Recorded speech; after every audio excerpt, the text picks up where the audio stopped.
Crash Bandicoot 2. Cortex Strikes Back. Press start to begin. Hey, it's me time. Look, it's Crash Bandicoot 2. I'm used to this game having 3 options on the menu, but there's only 2. What's the third option? I better check. I wanna know now. I need to remind myself what the third option is. So watch this cutscene. I'm still gonna be here. Don't worry. I just need to know. You're gonna hear some weirdness in the background. Hey, you can't do that. You can't play the game before I do. Hey,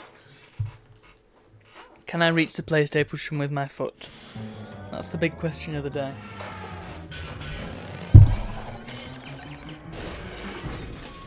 Crash Bandicoot 2.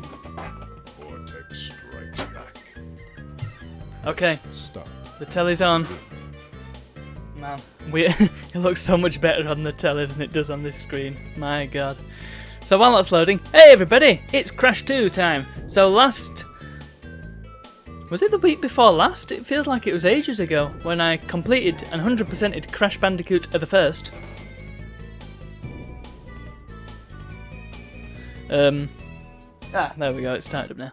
Hey, no. Badness. Bad game. Stop demoing. Stop it. You can probably hear it on my telly in the background there. I can hear it through my headphones. Yeah, 100%ed Crash Bandicoot the first, and now I'm going to endeavour to 100% Crash Bandicoot the second. Yes, we did have a brief respite, but we're back. It's Crash time. So what's the third option? Press start. Oh my God. I mean, if only I had an RGB cable to plug into my TV, then it would look just crisp. Yeah, it's language, I thought it would be. Right, I've got to turn the PS1 off now. Good grief.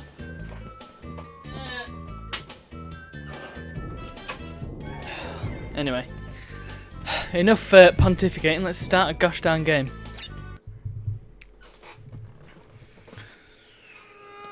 Oh, can't talk over the cutscene. What's that? Just sitting back a bit.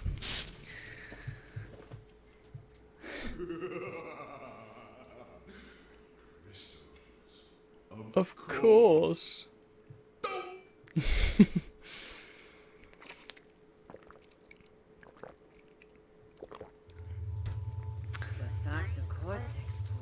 Full power need not only your master crystal. There are some inconsistencies in this and the third game, but we'll get into that later. How do you expect to retrieve them when we don't have Oh, I've just noticed that's where he puts the crystals underneath where the big one is. Do you think I'm unaware of the situation? If we don't have any friends left on the surface, then we need to find An enemy. So, I'll wait for Coco to finish her spiel. Hey, slow down. What's that all about? Hey. Crash, my battery is fried. Make yourself useful, big brother, and bring an extra battery for me.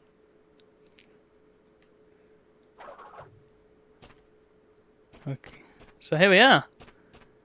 So, the first thing you'll notice is that the animations are super smooth. Crash is a little bit more expressive, although he doesn't do his looking around thing. He does have this rather jolly little bouncy stance. Coco Bandicoot is introduced. She's got weird hair. I don't quite understand the hair in this. Is that supposed to be the light playing off her hair? I don't know. We get Coco Bandicoot. She's come out of nowhere. She just appears. She has a laptop for some reason.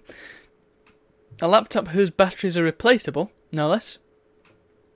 Idle animations. Also got a few more moves added to... Oh. Well, you can go over there, but there's not really much there. You can slide, you can jump higher. Well, it's all to do with this crouch. Crouch, you jump higher than you do if you jump normally. If you slide, you can jump even higher. Or rather, you can jump higher and further. And you can also do this, which makes you jump super high and wasn't intended by the developer, so you can do some crazy tricks with it. Not crazy tricks that I can actually do, but you can do some crazy tricks with it. Look, Coco's got so fed up she's actually looked back at a laptop that's dead. So I didn't actually... You see, Crash 1 and 3 I had from day one of having my PlayStation. or indeed day 2 or 3, because that's when I went to the shops with my dad to get it. There's Aku Aku, our old friend. And I didn't have this. I'm just trying to remember when the heck I got this game. Because it was a lot more recent. I feel like I got it from my mum for doing something. But I can't remember what that something was. Some kind of achievement that warranted mum getting an old PlayStation game. That was probably a lot more expensive than I thought. So, good on mum. Oh yeah, it does do the looking around thing, but it's a bit strange in this one. Because the model's changed, and so it doesn't look quite the same. But this is kind of the Crash that everybody knows. I think Crash 2 was probably the most popular of the games, followed by Crash 3. Oh no, what happened? I cannot go any further.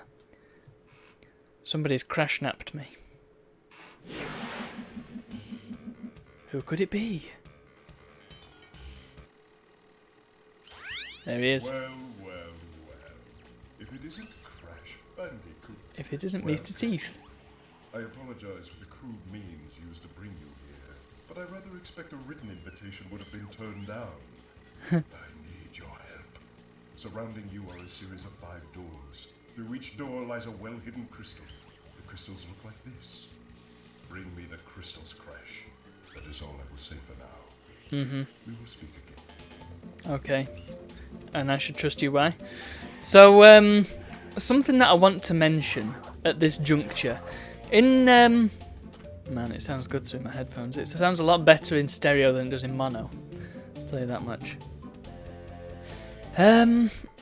Yeah, something that I want to mention about Cortex is that I don't think they got his, voice work quite right in Insane Trilogy. You see, he's got a bit of, the way he talks there is kind of matter of fact.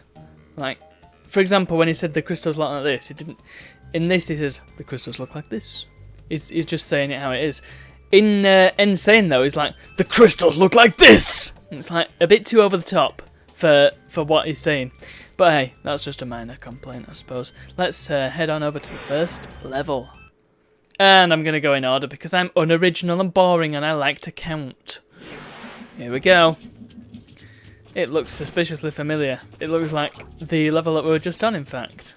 But it's chucking it down. So yeah, you can kind of see that the setup is virtually the same as the first game, but for Crash being a bit more mobile. And I think that's perhaps the best sort of quality of life change they made. Unfortunately, it does miss some of the marks. I mean, I'm biased because the first one is my favourite of the games, so I'm obviously going to rate it higher. But, oh yeah, you've also got the belly flop, which is virtually useless.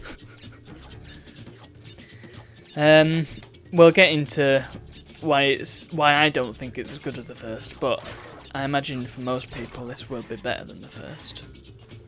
And in many ways it is. I mean, the mobility that you have, the movement, and the certainly the graphical quality has improved.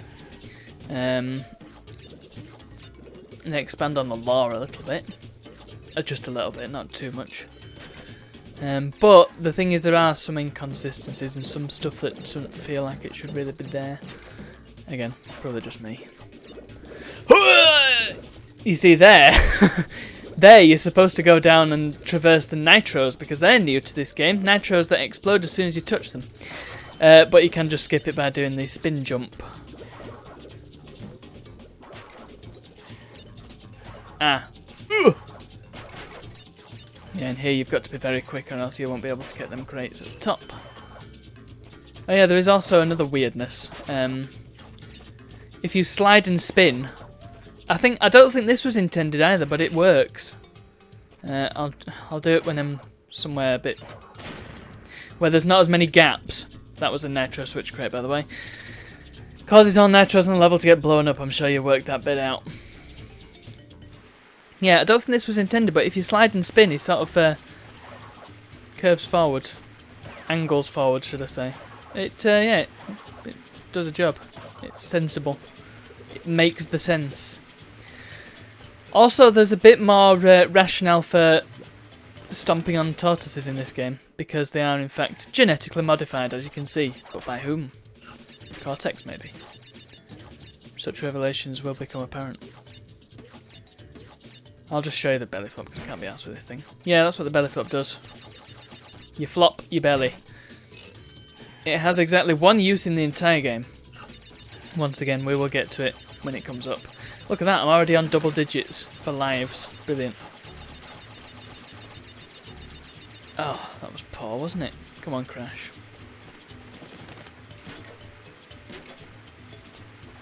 It seems a shame to just lose them Wumpa fruit, but c'est la vie. Let's crash through this lot. Very satisfying. Nice, nice, nice. Oh, I can't actually get them fruit. Oh well. Look! Invincibility. Oh look, here's this bit that's really boring. I'm going to skip it. Oh no! Oh my goodness, that was hard. Why was that so hard? Oh.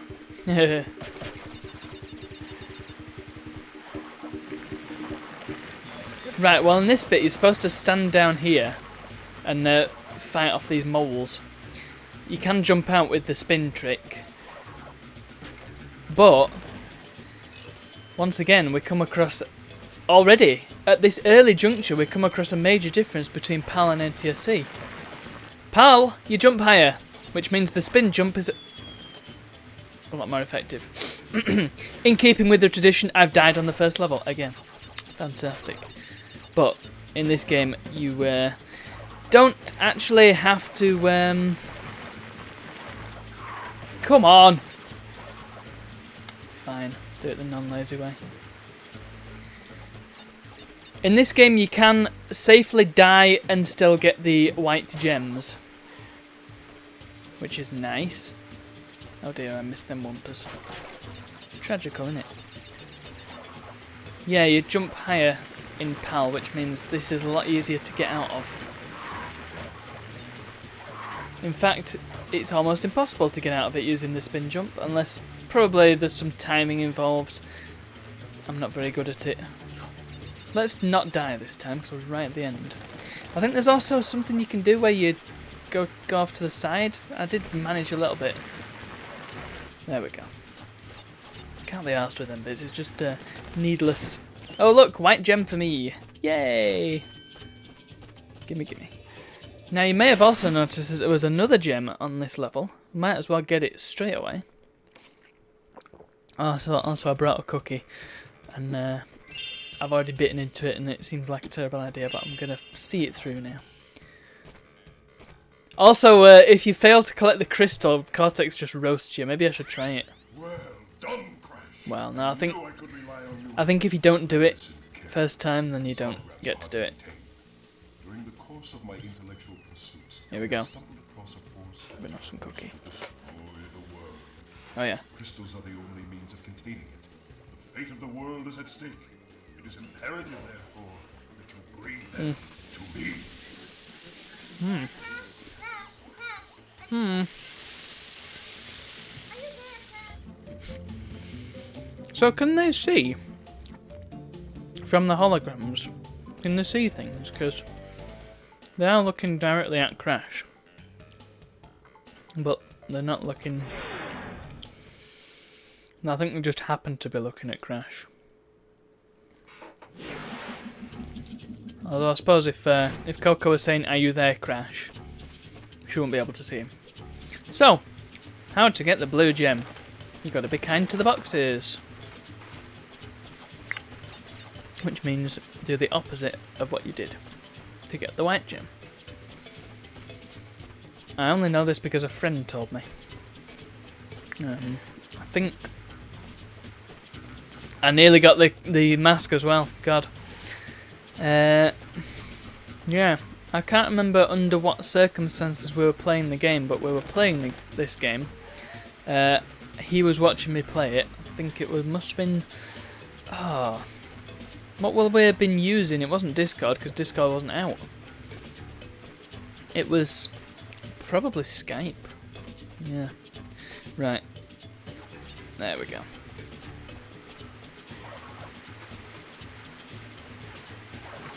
There's got to be some reliable way to bypass these. Because otherwise speedrunners have a hell of a time.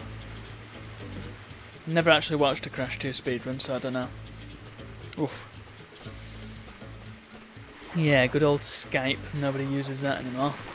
Everybody's moved on to bigger and better things. Discord is a much better piece of software for voice chat and stuff. We actually went through a whole bunch of them before Discord actually came out and revolutionised the way we talk to each other over the internet. There we go. So I was playing it and he was trying to talk me through how to 100% it using a guide. But I couldn't see the guide, I could only go by what he was saying. It's a bit like Nightmare, but with Crash. That didn't actually get very far. I think we got through Turtle Woods and that was about it. So that was good. Oh, we get to see the Crash dance! Yeah! It's the first time we've seen the Crash dance and now somebody else comes along to accost me. Who's this? Oh, you were helping Cortex gather crystals. Yes, Says who? acquired a gem. Interesting. Well, Crash, know this.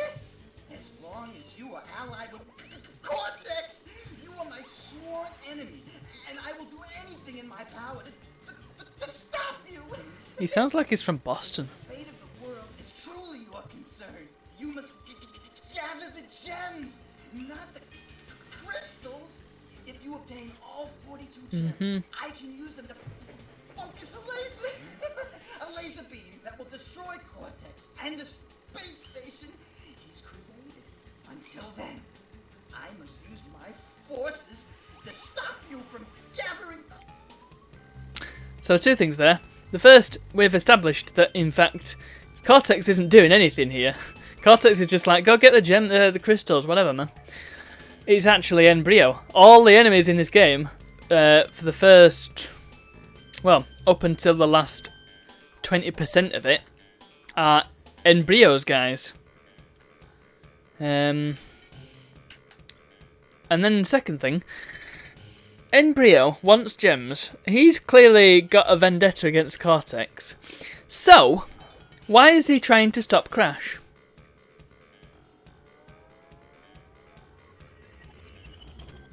Because, I mean, first of all, does he honestly think that Crash would help Cortex? I mean, at this stage, Crash has still got a brain cell. They didn't get rid of them until the mid-2000s.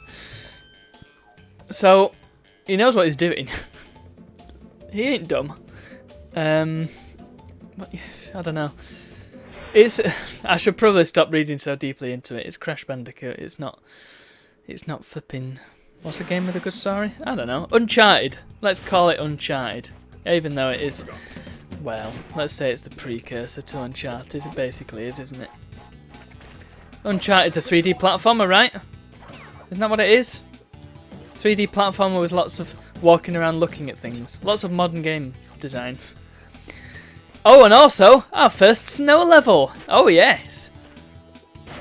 And, yeah, Crash didn't actually have very many snow levels. For a 3D platformer, that's pretty poor. In fact, the first one didn't have a single snow level, or any fire levels either, which is I mean, I know it was one of the first 3D platformers, but you kind of think it's a staple of just platformers in general to have a fire level and an ice level, and Crash Bandicoot had neither, and yet it's one of the best. Hey! Whoa! That was, yeah, the ice in this game is a pain in the butt. I should really have demonstrated when I was on the ice. Look, reflections! Yay! I like reflections. Yeah, next time we get a patch of ice, I will demonstrate why the ice is so awful. Huh! You really got to learn to use the slide because it's super useful. Hey, look, what's that all about? There's a gem up there. I cannot reach it, even with the spin jump. That's a tease. It's interesting that we've got two coloured gems on the first warp room. Ah. down into the bonus. Poof. Right. Yeah, this isn't a good place to demonstrate. I'll demonstrate later. Don't worry, I have grievances with the ice that I need to get out there. Because the ice is awful. The ice is unrealistic. Look. Here's an introduction to switch crates. Boink! Weird switch crate. I don't quite get why they did that, but they did. Reflections! I like reflections. Did I say that already? Mask. Here we go. And they cheekily hide a crate behind the camera there. Nice one. Oh, you can also check how many crates you've got this time, though it doesn't give you a total. So it's a bit useless, really, unless you already know. And I can't remember numbers. Come on. What do you think I am? I'm here to play a game, not remember numbers. Ka-ching! Right, now. There's a cheeky bit of design here. Look at this. Where? I didn't see any other switch crates, did you?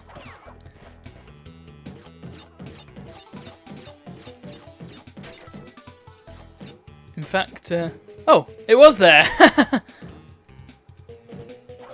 Okay, yeah. I knew it was there. Yeah, there you go, you can see it now. It was invisible. An invisible switch crate. Now you know where it is if you never knew before. I keep fumbling them jumps. See, I can't really easily demonstrate why the ice is so awkward. Because it requires there to be some sort of solid object, but you sort of slide along the ice. It's really difficult to actually get Crash to move, so what I tend to do is resort to sliding because he instantly changes direction and goes full speed. But then you end up falling off an edge. Sorry, I broke then. But one of the problems with ice is that if you've got a solid object and you slide up to it and then stop, you think, oh, stopped behind that solid object. If you then jump, you go flying because you keep your momentum even if you stopped. Unless he stops of his own accord, you keep your momentum. It's very strange. Speaking of momentum. Fortunately, as I say, you do keep all the crates you broke, so you don't have to keep restarting when you die, which is a really, really nice quality of life change. I just made the same mistake again. What a silly man. Shut up. Boing. Got it. Hooray. Right. Let's not fumble any more jumps. Look, I was right at the end as well. So yeah, there's no... Okay, while there are... You can still get the gem if you die. There are other reasons not to die. I'm not sure when we're going to come across the first one. I can't remember.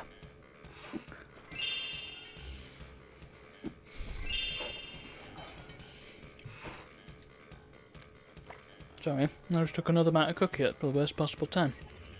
So there was Snow Go. I can't get the red gem because I couldn't reach it. So we'll have to leave that one for now. Hang 8. This is the sequel to Upstream. And it's got Surf Rock. And cheeky platformers that move. Oh my. Yeah. I was thinking to myself, there's probably a bit of input lag here because he jumped a lot later than I thought I did. And it's probably why these spin jumps aren't working as well as they should be. Yeah, like with Crash 1, there is input lag. Unfortunately. I don't know if there's very much I can do about it. I think possibly getting higher quality cables will help, but I can't be certain. Balls. So, yeah, there is a timer at the bottom. I'm ignoring it for now, because I have bigger fish to fry. We can come back to it. Plus, it's a real pain in the ass to do if you've only got one mask.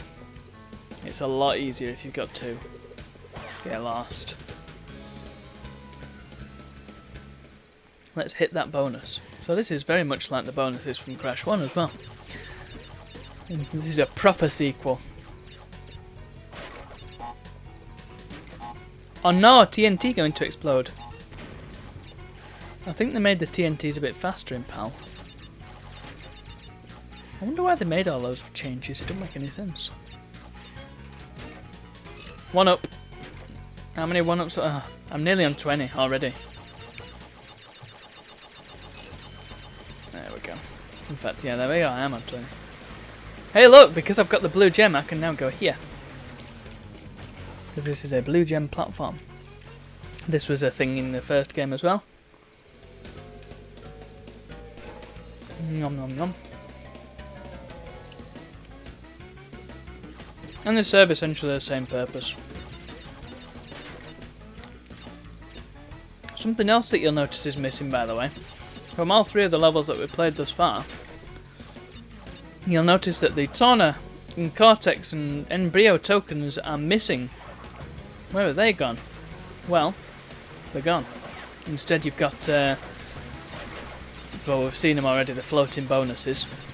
Oh, oh, oh, oh, cheeky beaky, boink, hup.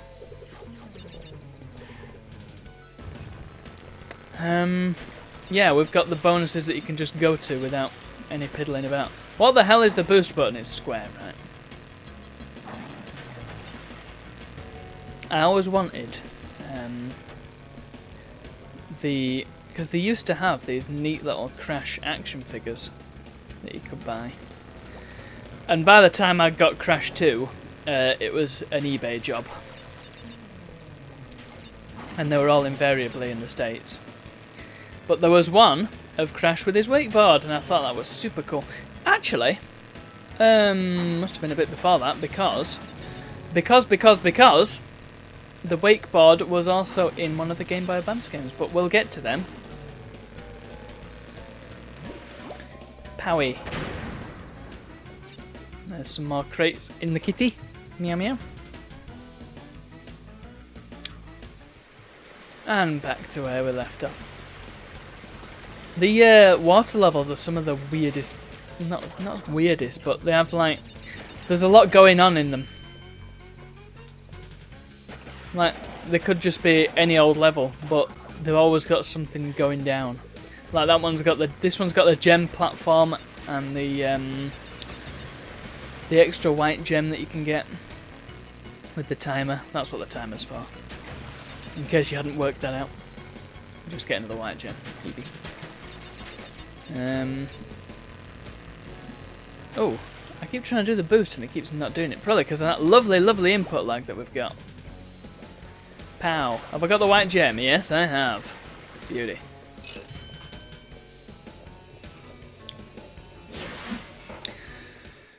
And then there's a later one with even more stuff going on. Again, we'll get to it. We will get to it. Plant food, I think it's called. Yay! Give me the gemses. Yes. Oh, here he comes again. Who's this gonna be? I'll eat my cookie while he's talking. Not bad. I see you are getting the hang of it. I need to conserve power. I will communicate with you again after you retrieve the 5th crystal. Thank you, Cortex. Let's go back in and see if I can do the timer. I'll try it once, and if I can't do it, then I'll come back to it later. It's no rush. I don't need to do everything straight away. I need to draw this out, after all. By the way, you can probably I think you can make it across that gap if you're on PAL, but I'm not going to risk it. Because once again, I hate to keep blaming it, but that input lag is not good at all! It is really, really noticeable.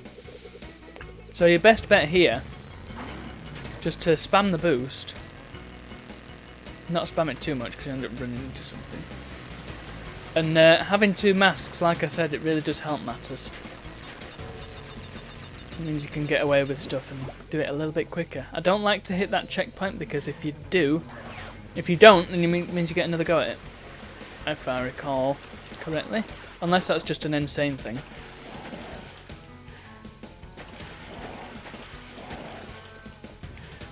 Insane, by the way, does have relics as well, which are not in this game. They first came about in Crash 3. Come on, 8 seconds, 7, 6, 5, 4, 3, Ooh. If you don't quite make it, and I've done it before, if you don't quite make it, the gem just gets, like when you spin away a Wumpa fruit, that happens to the gem. It just goes pew and disappears. Well, I'm glad I got that first time. Yes. The pits. So this one's just an easy one. It's not got any fancy stuff. Do you know? I put some ice cubes in my water to cool it down a bit because it is hot in England at the moment. It was very hot yesterday. It was not as hot today, but still rather hot. Oh yeah, you're gonna try it, are you? Nice one, mate. You and all. So I whacked some ice cubes in my water to see if I could get it to be a bit cooler. And they melted within like a minute. Yeah. I even put my water in the fridge and they still melted. Although, I put my water in the fridge after they melted, so that would make sense. Alright, left or right? I think we'll go left, arbitrarily.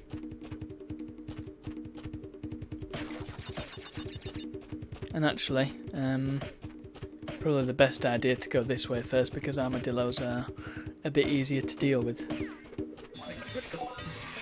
Boink! And in fact that was a good idea because look, there's a switch crate here. Probably needed that for the other path. Let's go all the way to the end of this because indeed the crystal is here. Maybe once I get to the end of this game I'll demonstrate what happens if you fail to get a crystal in the first level. Because you can indeed just walk past it without picking it up. Right, let's not try and traverse that right path backwards. Let's just take it easy. In fact, I'm going to turn the analog on for this. Hey! Oh!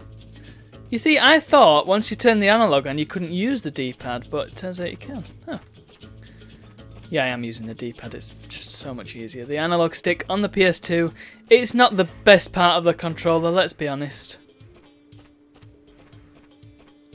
The analog stick on the PS2, in fact, well, I don't know, it's not worse than the Xbox 360 D-pad, is it? But it's pretty bad. It's just because this. It's because it's just a dome, whereas on modern controllers, I love the way he walks, by the way. He's got a bit more swagger in than same, which is quite nice. Yeah, on modern controllers, it's sort of got a divot for your thumb, which is a lot nicer to use. But these old DualShocks, I think even up until the DualShock 3 had this problem, whereas the 360 controller, in fact I think the Duke had already worked this out. It's got like a dome shape, and it's just not. It's not nice to use. Your thumb keeps slipping off. Oh, that was weird. Did you see that? Just disappear, or indeed appear right in front of your eyes. Ka-ching! Look, we're nearly on 30 lives. That's a silly, silly thing. Much like the first game, this game just doles out lives left and right, like it's going out of fashion. Okay, let's see if I can skip this a bit easily. No. Oh, there we go. Huh. Oh, by the way, here's the only situation where belly flops are any good to you. Let's just, come on, get rid of this thing. So I can't break this crate. I cannot break it for the life in me. What do? That's what I do. Utterly, utterly pointless. It's just like, what other moves can we have in this game so we've got enough to please marketing? Ugh. Right, here we go. Let's skip this bit, yes. Ugh.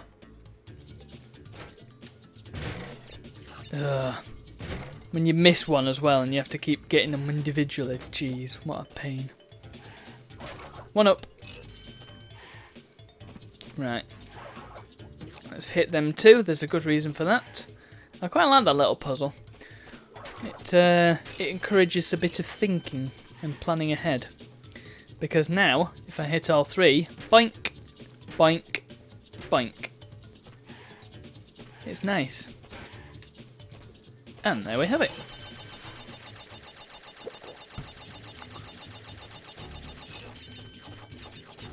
Yummy, yummy Wumpers. Right, it seems if you go in the corner it's a bit more effective. But not today. Let's just get rid of them. By the time I've got out, I might as well have just killed them all. Yes, get lost. Oh, now. Boing! No. No. So, okay, it seems inconsistent if you can get out of them or not. Oh well. That's the last of them levels that we have to deal with, I think. It's not the last pit we have to deal with, but it's the last of them levels. Because again, much like in the first game, the levels deal in twos. You never get more than 2 of the same style of level. And last level of this hub world. This warp room. This one I'm sure you'll be familiar with. Hey look! Where's the door? What happened? Where do I go? Maybe I go this way. Whoa.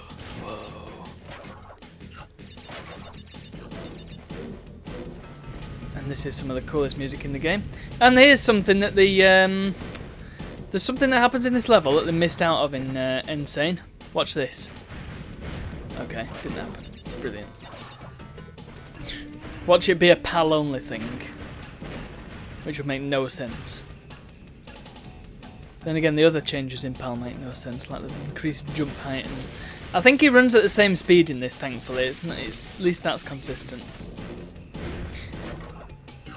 Right, well, what's supposed to happen, or at least what I'm thinking should be happening, is supposed to go flying forward when the boulder hits.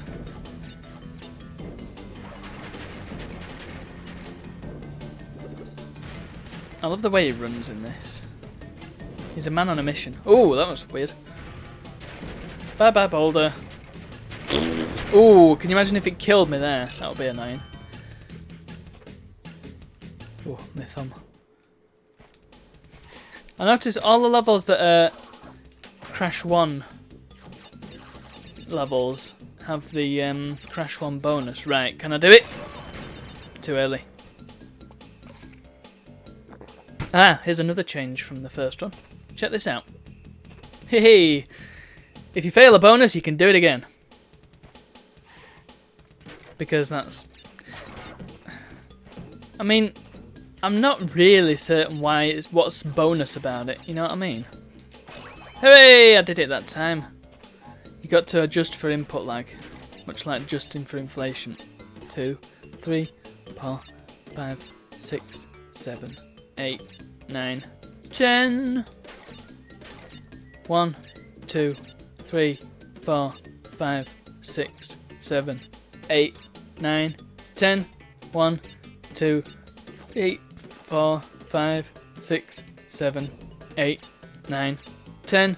1, 1, 2, 3, 4, 5, 6, 7, 8, 9, 10. Boing! Look at them fruit just left hanging in the air like that. That's ridiculous. So brilliantly, a burp started brewing while I was doing that, so that was awkward. Oh look, we get introduced to the speedy things. Again, weirdness. I think they just wanted to keep trying different things. Not that I complain, it's fun. The mines are perhaps the only hazard in these games that doesn't kill you. Even though them being landmines, you'd think they would be quite deadly, but no, they just slow you down. Which is a bit strange considering how fragile Crash is normally. Oi! Wonder who put them electric things there then. Oh! Give me the 1-up! Can't live without my 1-ups! Ugh! Again, it didn't even happen there, and usually, if it's not happened anywhere else, it usually happens at the end where it goes flying forwards when you finish this level. That's our 5th crystal. Now we're going to get a spiel from Cortex, and I shall finish my cookie.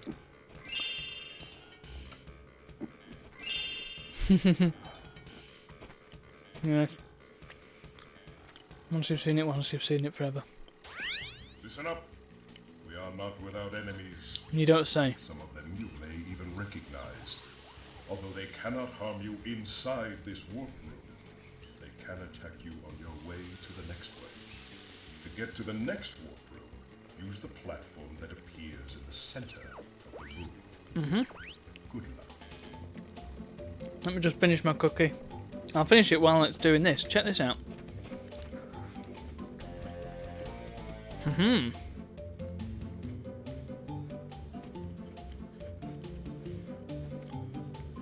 So,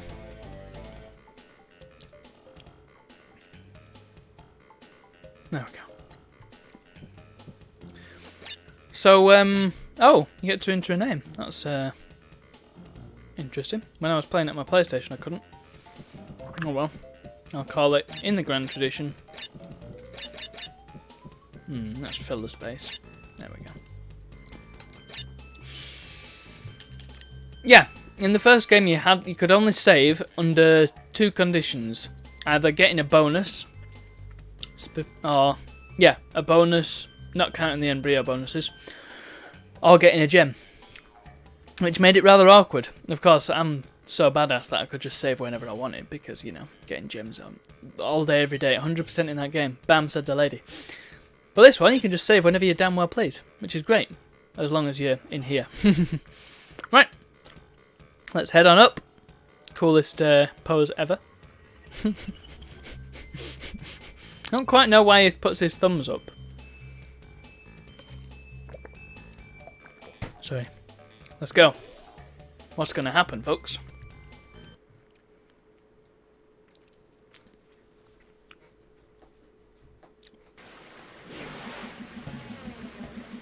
Hooray!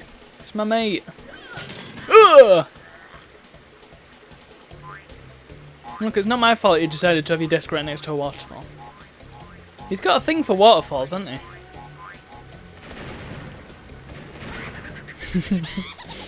He's also got a thing for explosives. High explosives. So this boss fight is a lot easier and I don't know. It feels a lot quicker than it did in the first one because you had to do a lot of waiting around in the first one. And I suppose you have to do a lot of waiting around in this as well, but it feels more dynamic somehow. Like there's more stuff going on, but it's still quite an easy boss fight, which would make sense as the first one.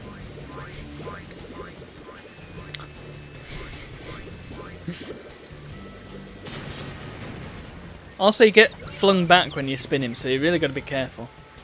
And that was probably just to make it harder, maybe. Right, this one's tricky because you've got to be the one he's sat on doesn't explode first. It's the first one that he plants is the first one to go off. But with the nitros, it's the opposite, and of course you can't touch the nitros. Well, I stood in entirely the wrong place there. I think you just can't stand completely still on this first one. Yeah. Okay, maybe not. Ooh, my hand was off the controller then. Can you fall into the water? I think you can actually. You can't fall into it this way. Oh no, maybe not actually. No, you can in the first one. That's just a cheeky tactic. I'm gonna die!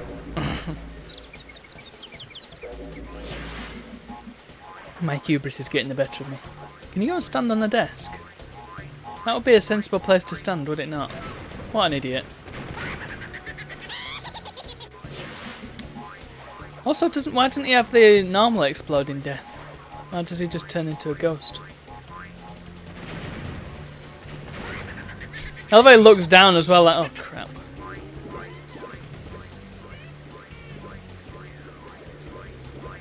Let's just run it. Ah! Jerk. Oh, you can even slide into him, kick him one. Poor old Roo, he's just trying to make something of his life, and Crash comes along. Although I actually blame Embryo. That's his fault. You see his head do like a 2 360 spins. Scary.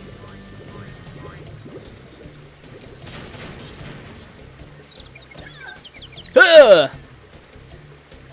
Yeah, look at all these lovely books that he's bought. He's gone out and got some books. He's trying to improve himself. Old Dr. Roo. Dr. Roo that they actually got the colours wrong for in nitro fueled. Don't know if you noticed, but right. There we go, I did it.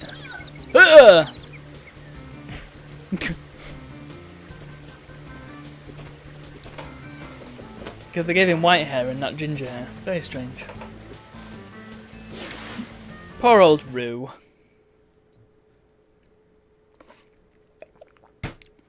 Here we go. Oh, there's so much snow in this game, they've got a whole snow warp room.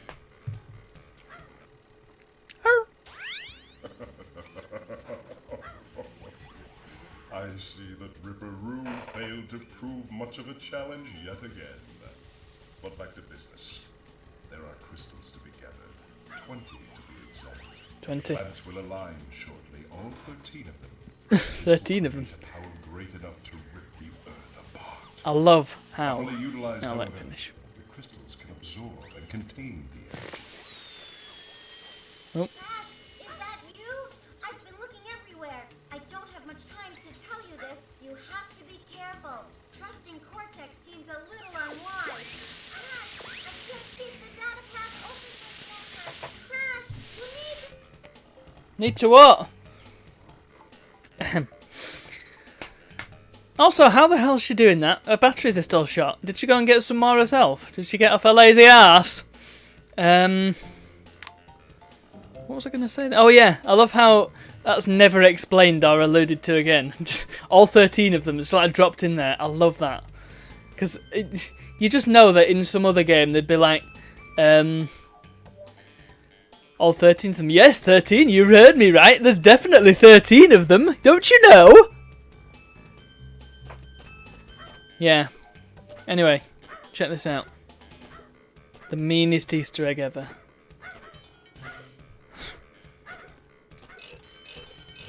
Yeah, once again, I think they took that out of PAL for some reason, but you get like 20 lives for stomping on a bear. Which is extremely cruel, but funny, innit? Anyway, the bear was going to get his own back in to Insanity, but they cut that bit. It was just a joke, but hey. Snowbiz! We got our other snow level. Nobiz like Snowbiz. Love the music on these. This whole game just has really good music.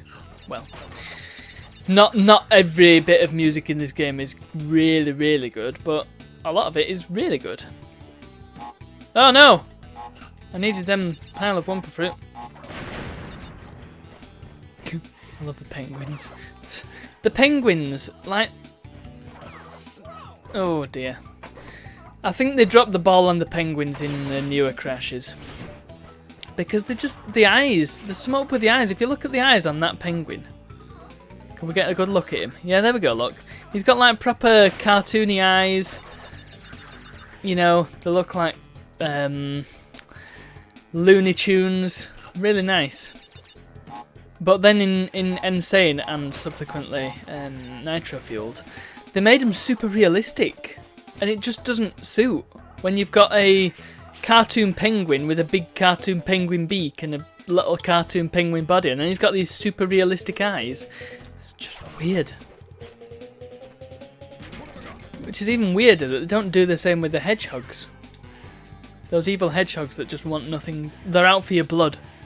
Hey look, you can't do this bit unless you got the red gem from earlier. Ho-ho. So there goes my hopes of getting the the white gem. Oh, well, I have no idea what happened there. That was weird. Yeah, them hedgehogs. Pain in the butt. Oh, okay, I tried to slide there. Input lag strikes back, I think. That's what it felt like anyway. Yeah. Way! Whoa! Wow. Even touching an icicle on its side will kill you dead. Yeah, you've really got to wait for them icicles. If you're very quick, you can get underneath them, but you've got to be really quick, and I'm not really quick.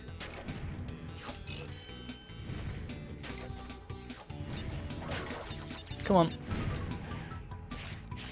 Like that. But of course you go a lot. Oh no, it's a bonus, isn't it? This is where I want to be. Oh! Oh!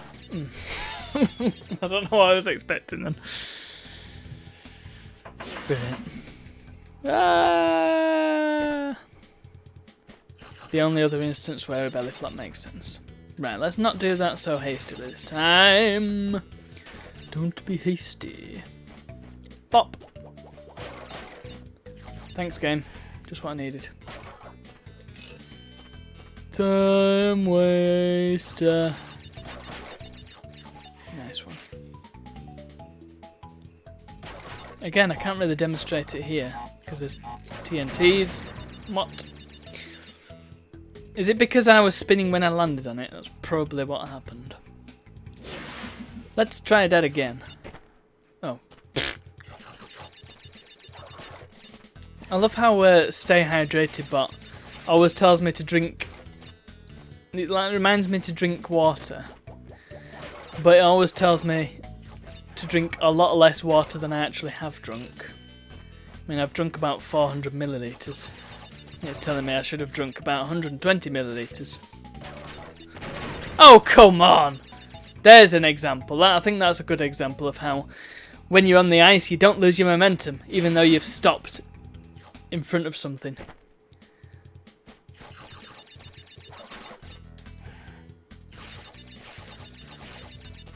Let's, right, I want to see if I can be quick enough to hit them. Yeah, kind of. Powie. Life. I don't really understand the point of the bonuses. I mean, I know it's a way to get more stuff in the level, but I don't know. I don't really get the point of them, but I'd also be sad if they weren't there. Here we go, it's the slidey slide. Oh, I crashed into a seal. It sealed my doom. Fortunately. Oh, okay. I think I'm getting mixed up with Crash 3 there. Because in Crash 3, the finished bonuses act as checkpoints, I believe. Unless that's not the case in NTSC. Along with all the other weird changes that they made to these games. Pow. They did make a lot of changes for the Japanese market as well, which is why I'm so interested in collecting those for my chipped PlayStation.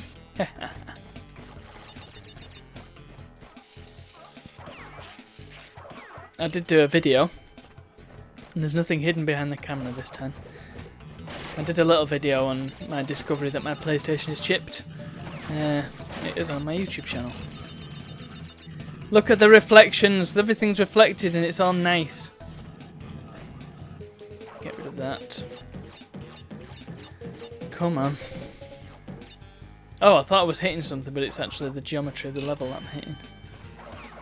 Ooh. I like the way they jump up out of nowhere. Mole penguins. Have I got the gem? No, I haven't, because I didn't get to do the red gem route. So look, I've only got half the crates required. Brilliant.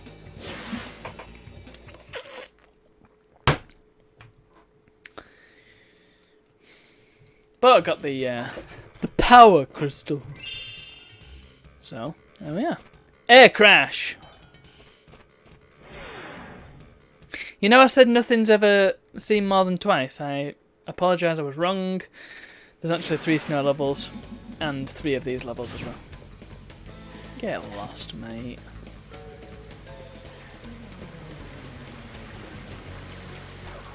Yeah, you and all. Pulumaga. What? So this, I believe, is one of the gimmicky levels. Let me demonstrate. Let's just get some Wumpa Fruit here. Yes, very good indeed, yes. Checkpoint! Hey, what's going on here? Oi! Oh, okay. Didn't quite manage that. Look at that totally real death. I wish he died like that every time in the water, because I don't like the drowning. Anyway, look. Hey, what's this? What's this? What's this? This is Crash Bandicoot taking inspiration from Super Mario World. Where am I? What is this?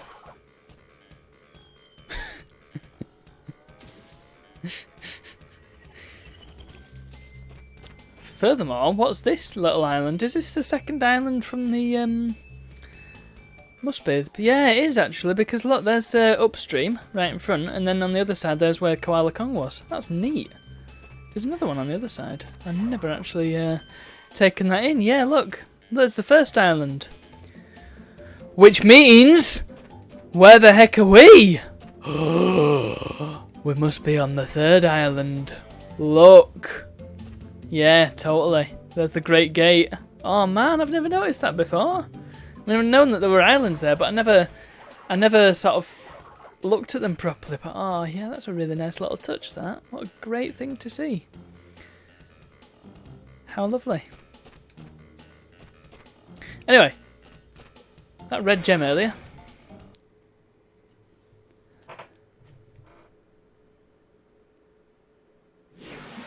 Hello there. We've got ourselves a bit of a level here.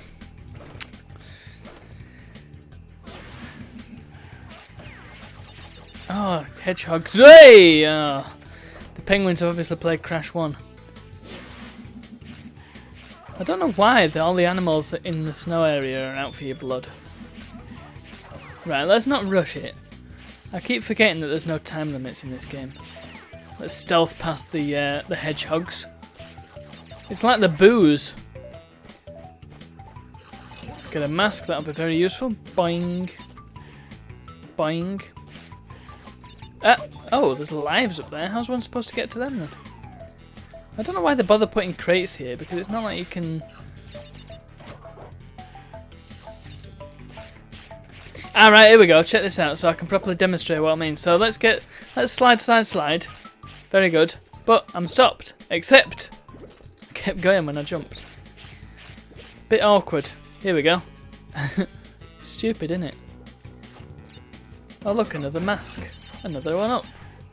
I don't know. I still don't know how to get them ones over there. It's weird. Damn Crash physics. But it's not like there aren't enough one-ups to go around. I mean, come on. Ah! Another mask. I'm sure there aren't. Ugh! Oh well. Ah, balls. Fantastic. I was hoping I could use the invincibility frames then and get the life, but ballsed it up.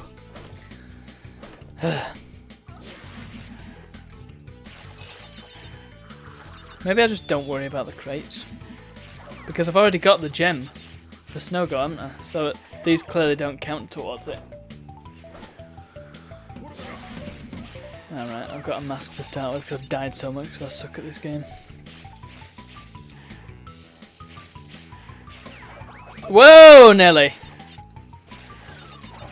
That was exciting. Let's see if I can keep hold of the mask and get 3 so I can just slam my way through. Right, I think that's the way you're supposed to get them lives, but... Oh! Flipping hell. That was a dumb move. In fact, screw this. Yep, let's start with the mask, that's good. Right, if I wait down here, Stealth the Hedgehog, which is a new character in the Sonic franchise.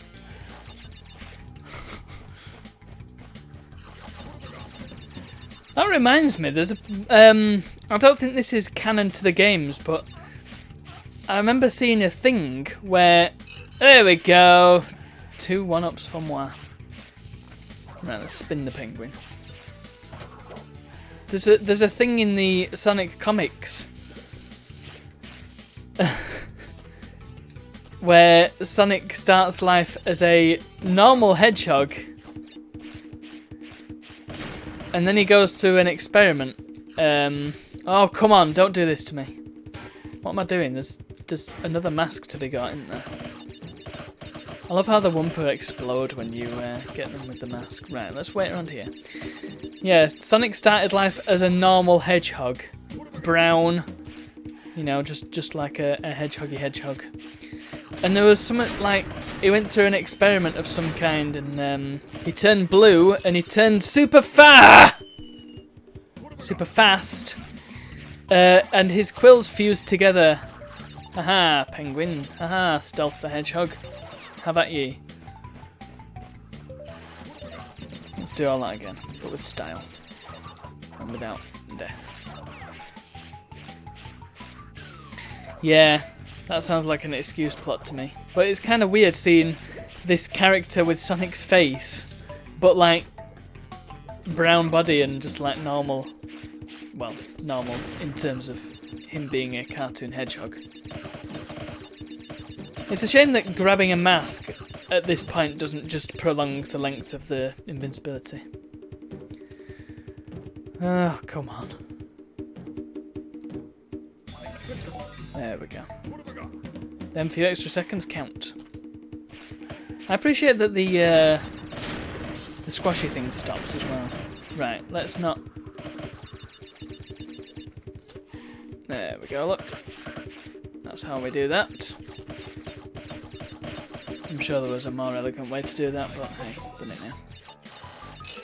And there we have it! Red gem pour moi. Let's move. Oh, that was very well done by me. And yeah, there's no reason to do the bonus again. I've got the gem. Hey! Oh, might as well hit that for the fun of it and the noise. Here we go! Pow! Yeah! Ah, I know your game, Switch crates. You can't hide from me. Hey, hey, hey! I'm gonna get them just for the sake of it. Nice. Let's finish this endeavour. Red gem, ruby, as we call them. Ah. Nice.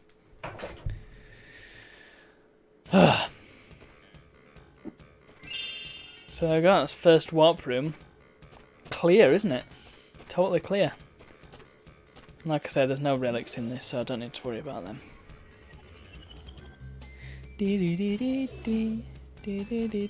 I could go back to Snowbiz and do the red gem route, but let's not do that. Let's actually finish Air Crash now. Is this feeling like one of them Led Zeppelin live moments where they'd start playing a song and then go into a different song and then go into another different song and then go into another different song and then come back out of that? It's like Songception with Led Zeppelin. And then eventually they finish off the song and they're back on the original one that they had.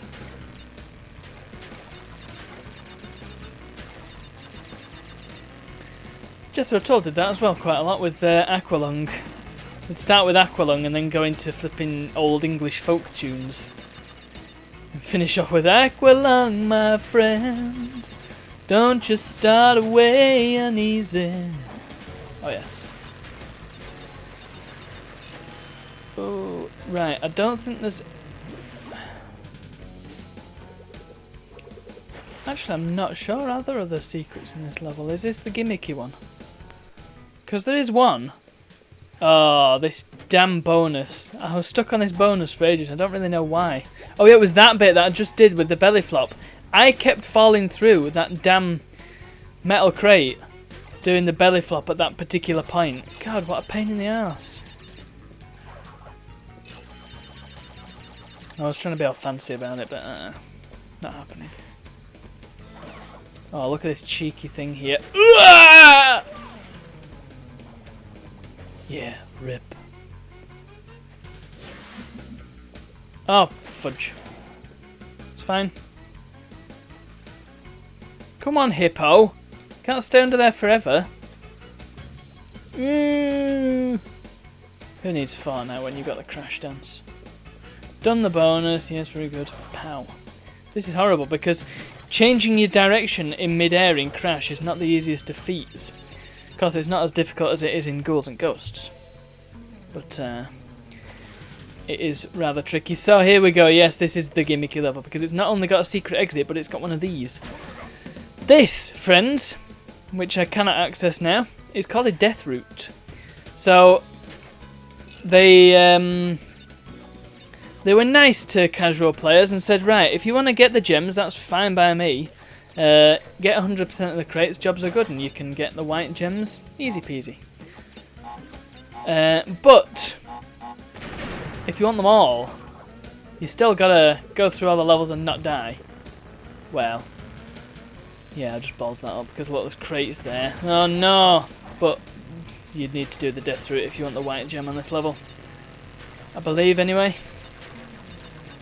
So yeah, I need to stock up on masks. And then you get crap like that. Come on, Crash. Yeah, look.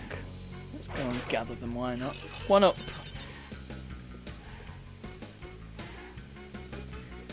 This wakeboard, man. The wakeboard is just such a pain because you cannot stop.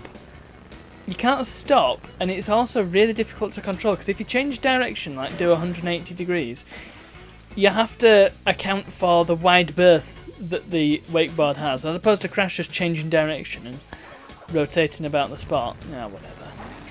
The wakeboard does this whole rotate around business, and you have to account for that and make sure you don't accidentally run into a nitro.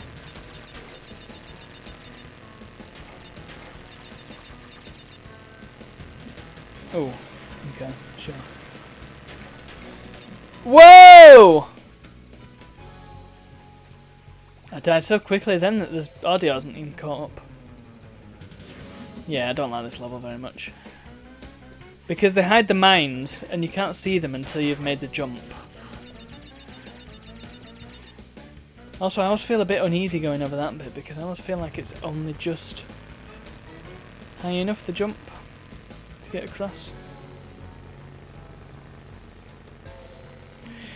Go!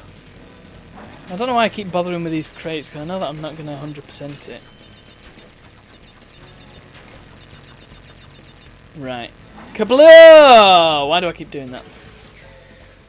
This is going to take a while. You see, the problem here is that I just don't like the wakeboard. Come on. Because the death just takes forever to get through.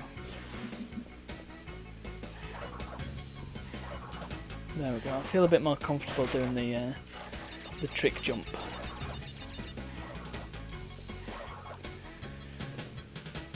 Come on, wakeboard. It's too hot for this. Ah, that's how you stop in place on the wakeboard. Hey. Oh. Come on. There we go. Oh! Nice. Right. Oh, yes, now. Good. So, you don't have to do the entire level without dying. But look, yeah, that's way off, isn't it? But you need to do the first half of it without dying. Of course, the second half of it is the hardest bit, so probably doable.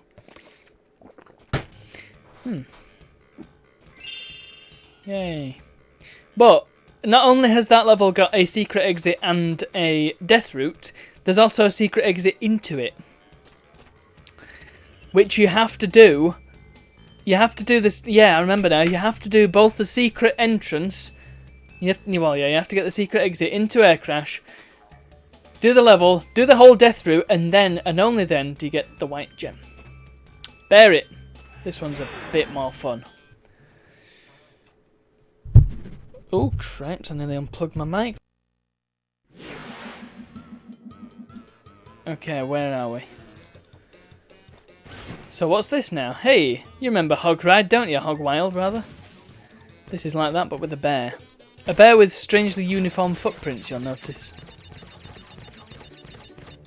I think it's R1 to speed up. So this bear is a lot more manoeuvrable than the hog was, but that's not saying much. because you've got all this ice to contend with now, as well as other. I mean, yeah, it does feel a lot easier. It feels a lot more smooth than the hog level did. Oh yeah, you've also got TNTs that go off before you even get anywhere near them. Yeah.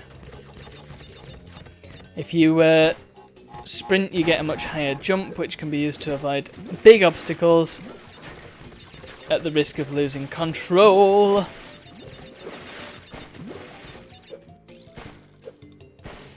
Here we go. Let's just jump over them all. Ha, Nitros. I outsmarted you. Ooh, tricky, tricky. And of course, there's lots of humorous deaths on this. Ugh! No, I didn't quite get that, did I? Come on, I want to get the gem here. I think on Insane, his nose is actually sticking out of the ice block. He's totally breathing, guys. He's totally still alive. Even though the achievement description says die. There is an achievement on Insane. Not on this, because achievements weren't invented. Right, now. No. Oh no, there's the end of the level. No! It's fine. It's fine, I'll just fall in the water, whatever.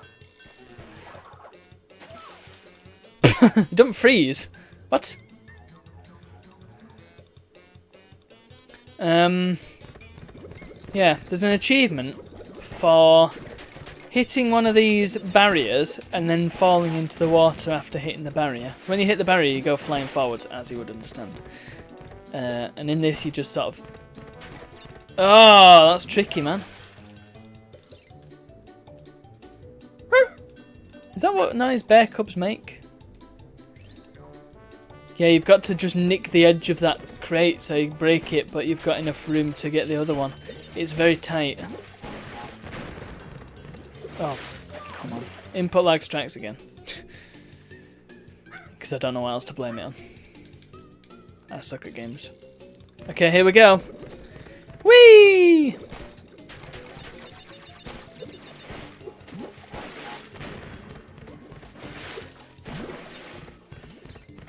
Right, let's do it now. Go! That's how you do it! Yes! 36 crates. Whee! Flip. Spin that. Gives us 48, and that is one white gem for me, dear sir. Thank you and good night. Yeah, I like the bear levels. Quite fun. Oh. Yay!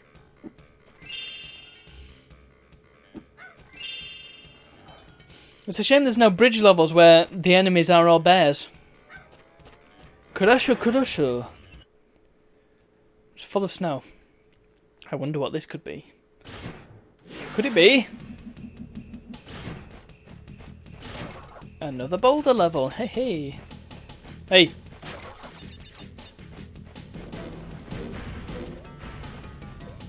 Here's the weird landmines again. I love the music on these levels. They were great in the first one, they're great in the second one. Ah! Ooh, that was good. Checkpoint. Oh, this is where it gets tricky. You've got these electric barriers to deal with. You've got to slide beneath. Right. And you've also got a little bit of a branching path here. Which is a bit tricky, because check this out. You slide under one, easy peasy, slide under the other, and then you're going to jump. It took me forever to do that last time I did it. I've done this time, first time.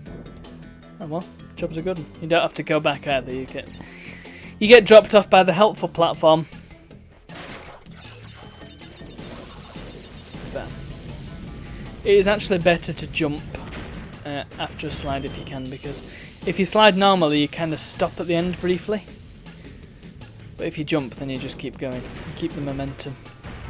So it is better to jump, but of course it's also better to jump when you know what's ahead of you. You don't end up just jumping into a pit.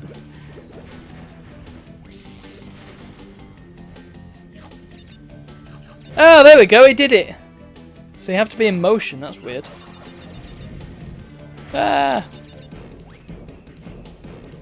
Oh no! Quick, get on the speed thing. So first of all, who put the mines and electric fences here? Second of all, who put the speed things here? Because it looks like they were there all the time, sort of hidden in the rock and the dirt. Ah, down into the bonus. Bigger off. I need to sneeze. Pardon me. I'm allergic to boulders. Forget the wumpers. It's just a trick to get you to do a lot of crawling. Nice one. God. Yeah, weirdly, the word crawling has just reminded me of another game that I desperately need to play on this channel at some stage. That being Army Men. Oh yes, Army Men. Specifically Army Men 3D onwards. I've never played the originals, but they were strategy games, weren't they? I think the first two were. And the premise is that you're a lot of, you know them green plastic army men you used to get? Yeah, there's a whole video game series based on them. And oh boy, they tried so very hard, and you can tell that there's a lot of effort that's gone into them, but boy oh boy are they crap. Oh, come on game, don't do this to me, would you? Run! There's not enough room, just squash. Come on, we need to get them all. Come hell or high water, I'm getting them all. I can do this. I would like to know if the boulder will destroy that iron crate for me, because that's stress I can do without.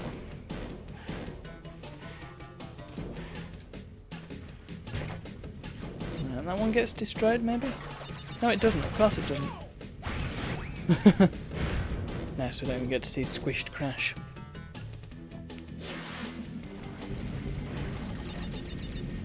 Yeah, something about PlayStation polygons, they look a bit strange when they get squashed flat. I mean, they look a bit strange normally, to be honest, but... balls. I was wiping my nose.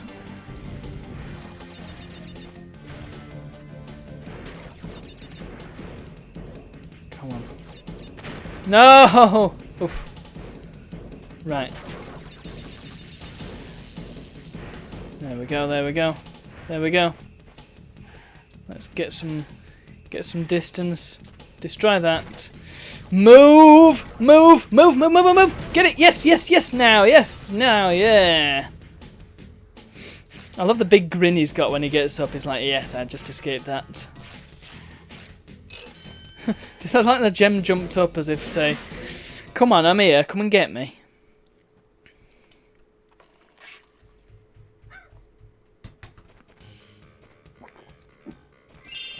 Nice one. Ching. Great. We're not seeing much Cortex this time. The eel deal. Good grief, I feel like I'm going to get through most of this in the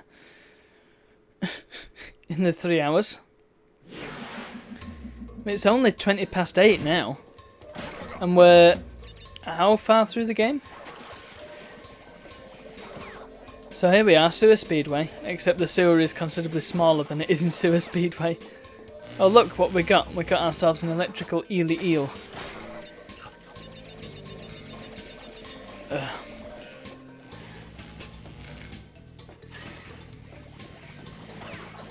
Oh, come on. There's a weird mouse that's got like a robotic body, but they forgot to do the top bit. Stupid embryo. Quick, quick, quick, quick. Right, now it's very easy on this level to actually miss the crystal. Because if you go one way, and I'm pretty sure if you go right straight away, you just walk straight past the crystal because... Actually, crap. Crap, crap, crap, which way do you go? Actually, I think I might have ballsed it already. Oh, boy, that was close call. Ah, no. It comes later. There is the thing here that you can walk straight past. In fact, you might not know it's here. Guess where the secret is, everybody? Is it, in fact, behind this wall? Indeed it is, sir. I can't remember what's back here. Might just be another coloured gem. I don't know. Ah, that was a mistake. We got to see Crash's lovely Grundies though. If I could buy Grundies like that in real life, I totally would. Oh, wait, whoa. Powie. Green gem, that's what's here. And you got to make your way all the way back now. Up-a-dub-a-doo. Rumpy-dumpy-dump, that was poor. Oh, the signal even dropped out then. I thought that was part of the game. Nuh-uh. Right, careful. Ah! Ooh, nice one. This is like Crash 2's version of Toxic Waste, isn't it? Look at the little face. And then we're going to traverse our way back through the Nitro room. Hup. Oof. There we go. I am now out of masks. This could be a problem. Hehehe. Now I can go down into the bonus. And hope I don't die between now and the next checkpoint, because my god, I don't fancy doing all that crap again. Here we go, belly flop time, bam! Only actually got one line of crates, great. Did I ever finish Jazz 2 on stream? Don't think I ever did I? I've just for some reason I've just been like reminded for no particularly good reason that I've still got to finish Jazz 2.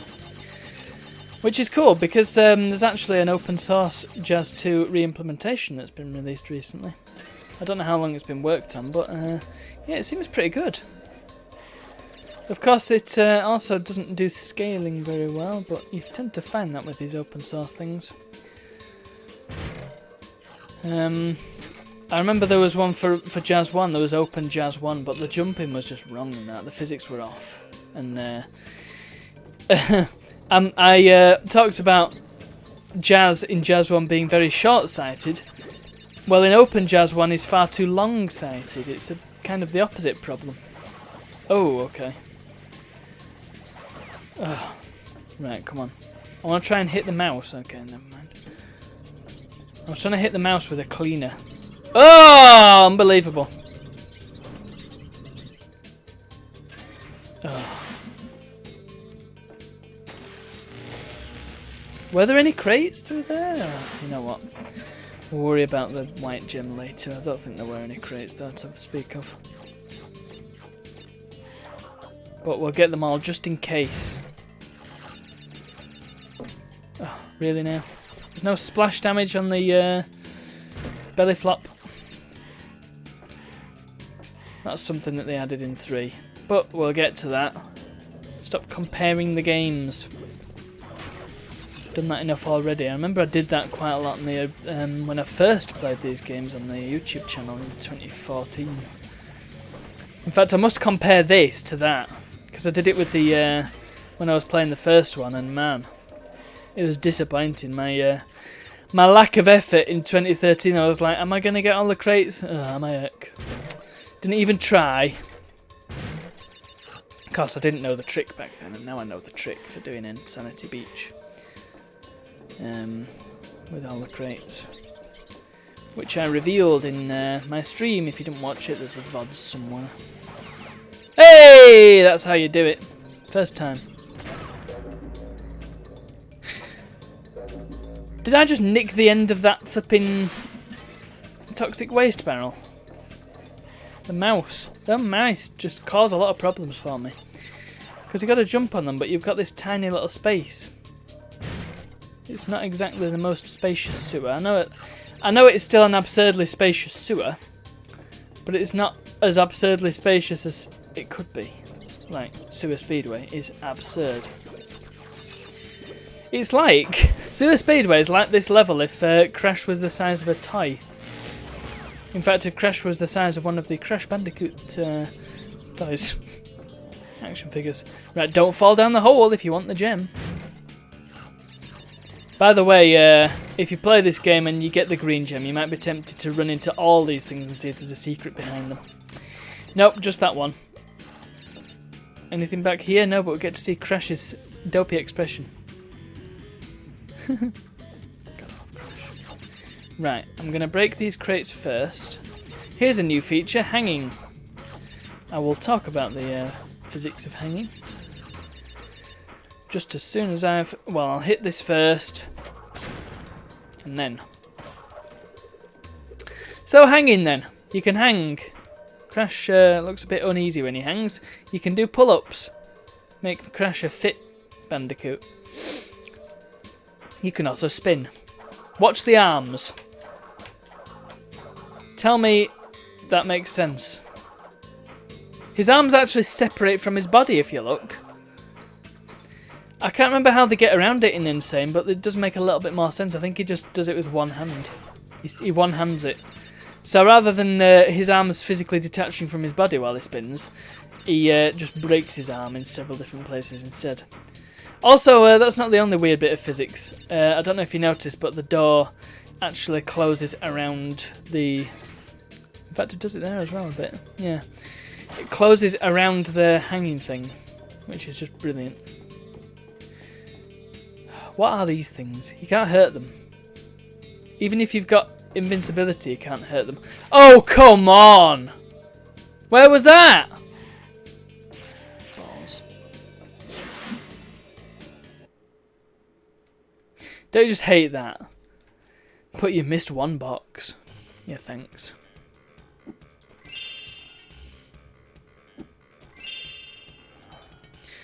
Right.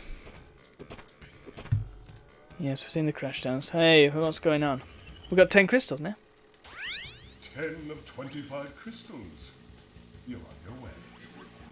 I'm running low on power, so communication from Whoa, this whoa, whoa, whoa. point will be difficult. Again, be wary of the pathways between warp rooms. Remember, I'm counting. Okay, bit of a discussion about that little bit of dialogue.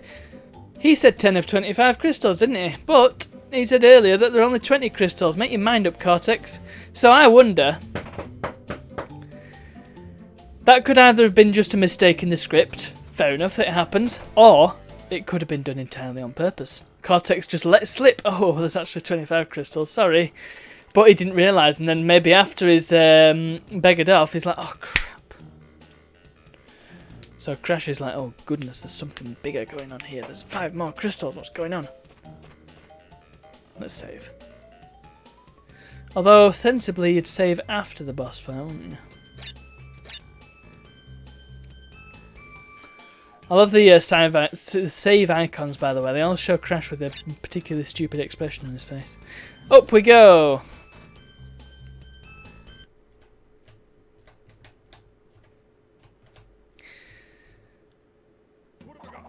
Hey look, here's 2 characters that we barely see again. Komodo Joe and Mo.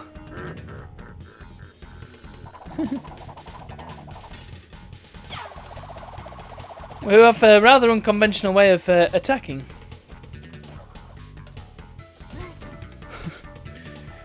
Which involves one of them giving his brother a good slap. And then of course they throw scimitars at you. Oh, just he does. The other one's just bouncing around like a crazy man. I like how he just stares at you. Like, yeah. What is this rug made of that it can slide across it so freely? Yeah, I feel that this is an easier boss than Ripperoo was, which is weird. It doesn't even hit him with the sword, it just slap him, doesn't he?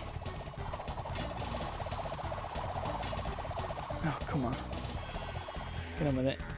And then pow! And there we have it. Oh, and of course, if you hit them after that, you still get hit. Brilliant. Hooray! Bye. That's the Komodo Brothers beat.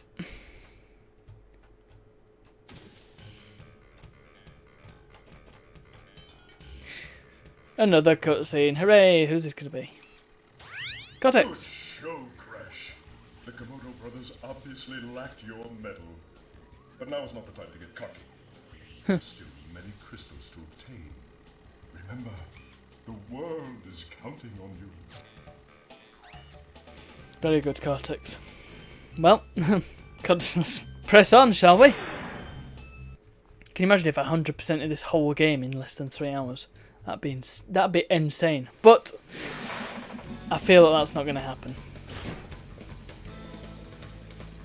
So here's the third upstream level. Can't remember if there's any secret exits or gimmicks on this level. But if the other two didn't play it straight, then why should this one?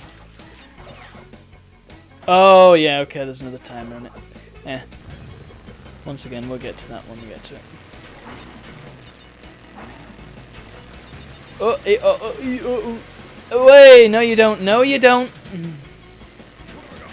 Once again, easier with 2 masks if you're rushing through it. Way, no.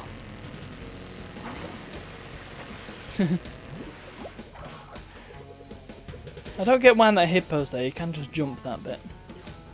Nice. I wonder if the timer stays when you go up to the bonus. No, it doesn't. It's like, yeah, you're never going to get this now. Boink, boink, boink. Oh, you can't jump that. So you really do have to master the slide jump, don't you, if you want to get anywhere in this game. Which is good. It's no good having a game that just lets you coast on. You need to be harbouring intelligent people here. You need to be not harbouring, but promoting. Promoting a bit of use of that brain. I'm pretty sure you can't avoid that plant hitting you. Which is why you definitely need a mask. Here we go, look. Pew! Pew! Pew! That saves you a lot of trouble. But if you're going for that timer, you can't very well go all the way here and do all that. So you've got to just, once again, you got to tank it. Ooh, nice. What? Ooh. Well, how many are we going to get? 53 and a white gem pour moi. Excellent.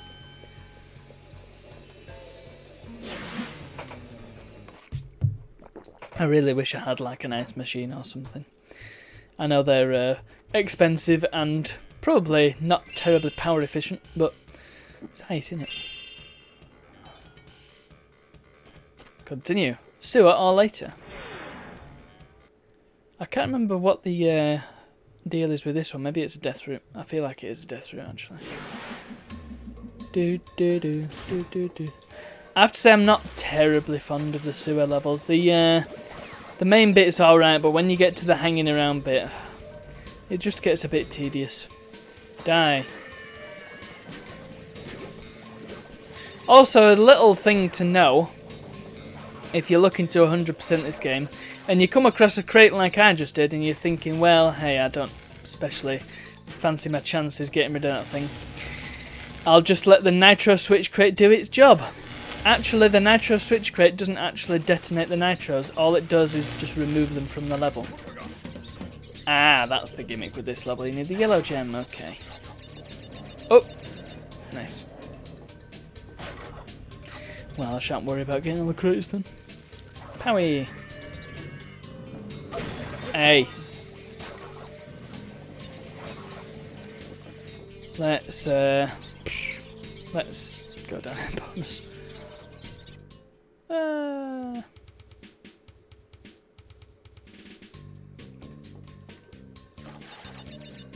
Okay, game, I will slide under your massive blocks of steel crates. I love the way the nitros make the crates on top of them bounce up and down. It's such a nice touch. They didn't need to do that.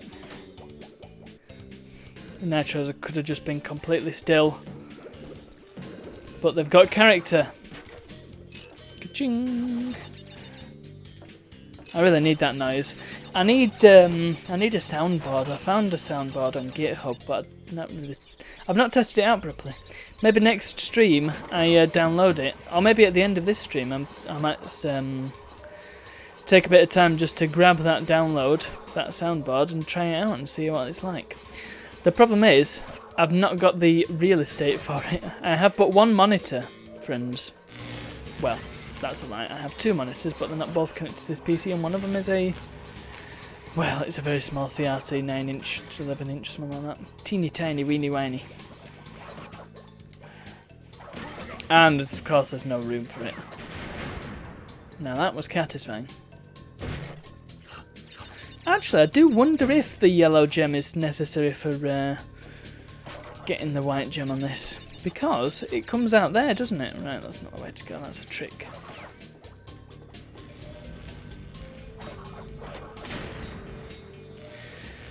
Yeah, the yellow gem comes out there, which means if you took that path and it came out there, you'd miss a load of crates anyway.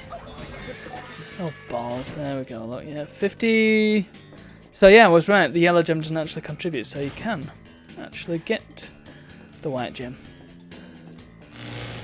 If I can traverse back. Are there any rolling barrels of waste? No, there aren't. So it wasn't a trick after all. The game was actually telling me which way I'm supposed to go. Nice one. Cheers, game. What's with the electric eels as well? Why are they so unhappy about Crash? Give me the crystal. Come on, input lag. Stop messing me around. I really must make a demonstration video of what the input lag is like on this compared to on my Philips Hotel TV.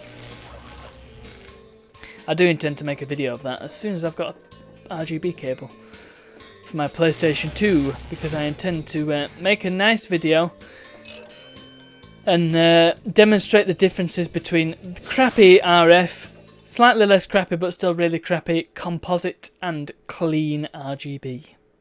When I say clean, I mean the real stuff. Clean. It's always nice when you get a hic burp in the middle of you saying the word clean in it. Who's this? Coco. Crash! Thank goodness. I hacked into Cortex's computer and found detailed schematics for an improved Cortex, Oh, here we go. Cortex and a suspicious-looking space station. Here comes her liar speech. Sure, but Cortex makes me Oh no, it must be the next one. There's one later on when she says something about there's something wrong with his statement. It's like, well, yeah, you've been warning me against him all this time, and only now you say, oh, something a bit off with his witness statement here. So yeah, liar Coco. Here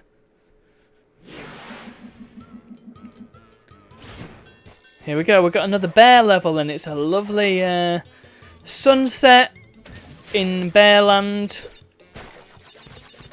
The bear is cute. That's another. I mean, I think they get away with the bear a bit more so because he has got the big black, beady eyes. So it makes sense that they do that again in Insane, but it doesn't work on the penguin for me. Oh, come on. Right, we get to see the other death now. Oh no, he doesn't crash through the crate. That's a shame. His head just sticks in the ground and then that's it. He's gone. There we go. That's not like it. So what are them two actually doing? I think in Insane they're lifting ice blocks. Again, why would you do this? Do you not have anything better to do with your time than just lift ice blocks? There we go. Always get a checkpoint when you're aware that you've actually broken every crate. Notice he's got a little bit faster as well. It's subtle, but good noticeable. Ooh, ee, ooh, ah, ah. Now that's a bit tricky because you expect the lab assistants to actually pick that line of crates up. Oh no! Oh, I love that bit where he carries the bear off. You're coming with me, bear. We're in this together. Oh, come on.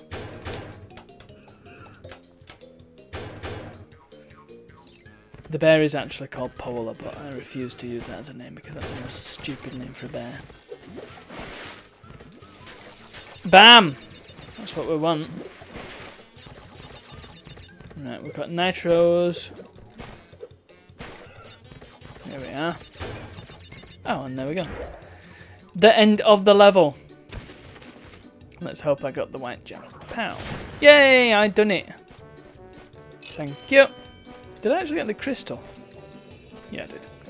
Just don't remember getting this on. Can't believe I've run out of water already, nearly. I've got another hour and a bit to go yet. Can't be running out of water so quickly. So, you may have noticed at the end of there, I'm just going to jump back in. Remember Spyro 1? Remember the first secret in the game? It's like a thing on a waterfall and you got to jump around on these little islands and unlock the door. That has nothing to do with this, but it's vaguely similar. So I'm just going to run through. I don't need to worry about the crates this time. I just need to survive. Try and do it quickly. Because you don't want to see this level again, surely. Even though you're here for 100% run through, I'm sure. Because it says 100% in the tag bit, although I don't know where that actually appears on the stream. That's a good old question.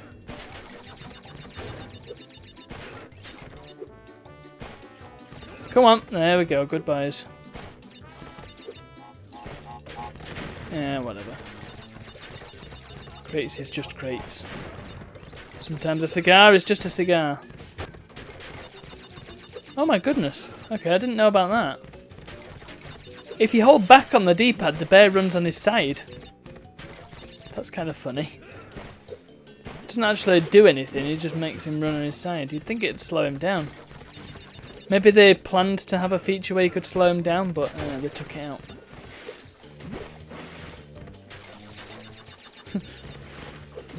And what happens if you do it and then have him... Yeah, he sprints on his side, that's funny. Of course, I could have done that at a much better point, but... Hey, whatever. Here we go. Wah! Yeah, you can't sprint terribly often. If you sprint once, you can't sprint again for a few seconds. Which, in Bear World, is rather a lot. Oh no, I want to hit that again because it makes a nice noise. Here we go. Nice. Here we go, look. Bang. Ooh. Oh, come on, I made that.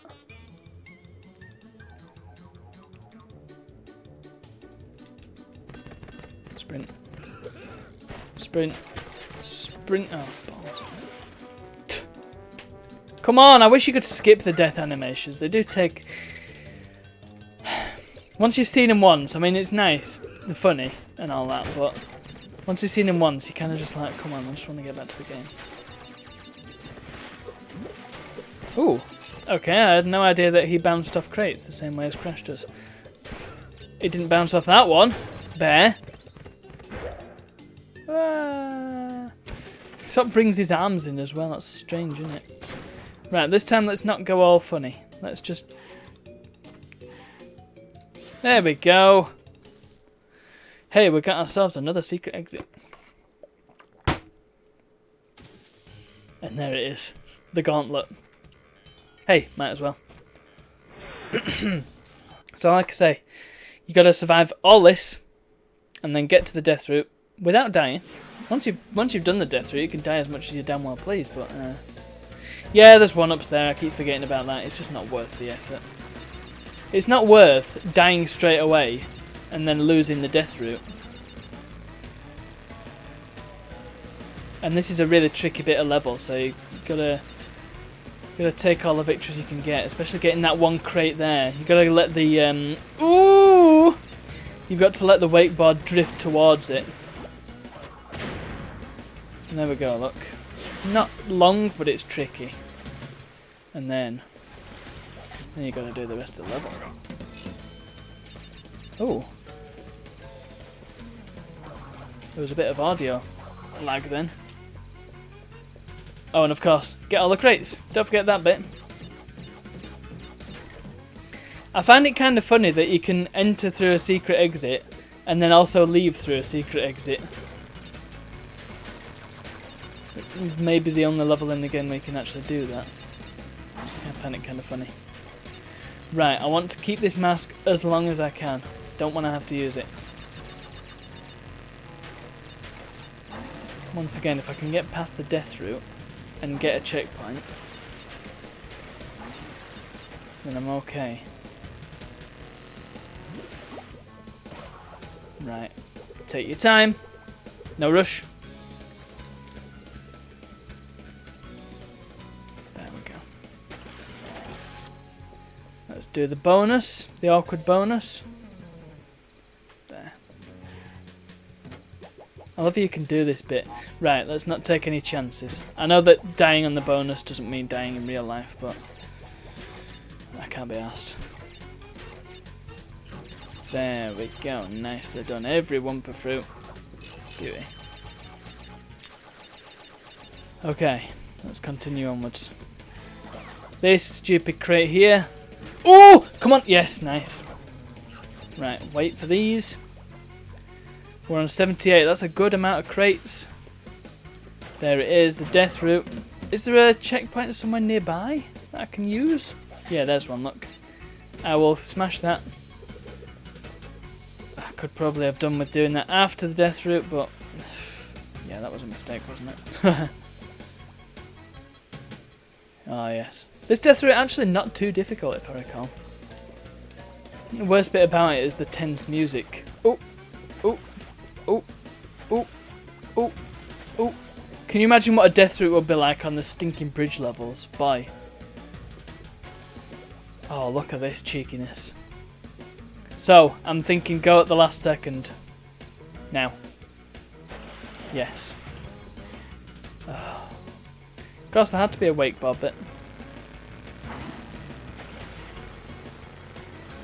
That first bit was suspiciously easy.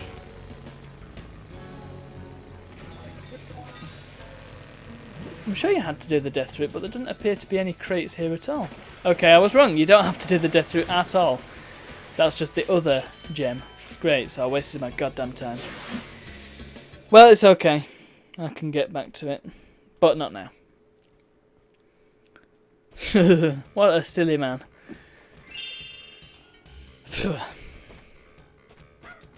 Oh, we're actually in the third warp room, aren't we?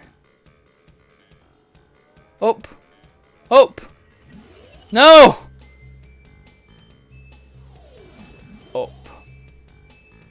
Tell you what, it's warm. It's very warm in this room. I'm tempted to turn on the fan, but it'd get very noisy.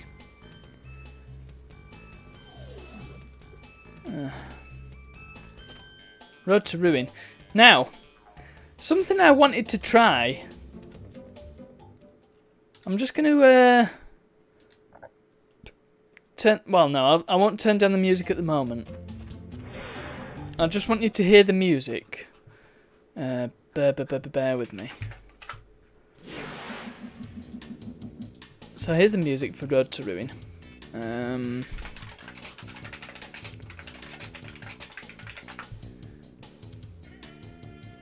Here we go. So I wanted to try something and I keep making a mistake on this. So the music's not bad, but I don't entirely think that it suits the level, to be honest. It sounds wrong. So what I'm going to do is I'm going to do this. I love, by the way, the fact that the music volume's in individual percentages. So no music. Still got sound. Let's try this.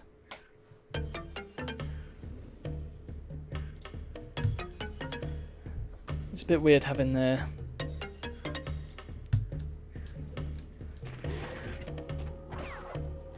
You know what? This is actually loads better, isn't it?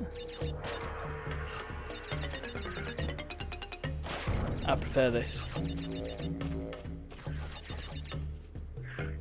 We should mod it. We should mod it into the game.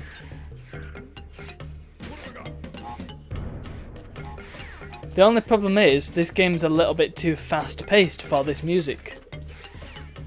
So, but I just don't really think the actual music for this level fits. Death route. Let's take it. Even though I know I'm not getting the gem because there was that bit at the start. You have to take a secret exit into the level. Yeah, again, this death route isn't really anything to write home about. Because there's this ape, this Donkey Kong bloke, and he is not anywhere near as hard as... I'm just going to turn this music down because it seems a little bit louder than the game. There we go, that's a bit better, isn't it? People are going to probably come in and think, why the hell is Crash 1 music playing? What's that all about? What was I saying? Yeah, you've got the Donkey Kong guy, but unlike the guys on Toxic Waste, you can actually spin his projectiles away, which makes him 10 million% easier to deal with. And in fact, some of them don't even hit you at all. Ah! Yeah, it's them bits you have to be aware of, though.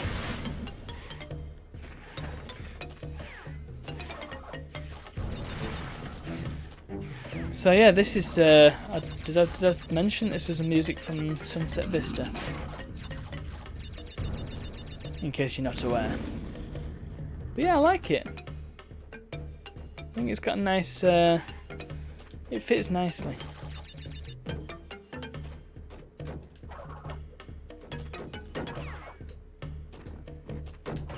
Maybe on the next ruin level, I'll switch it up again to something else.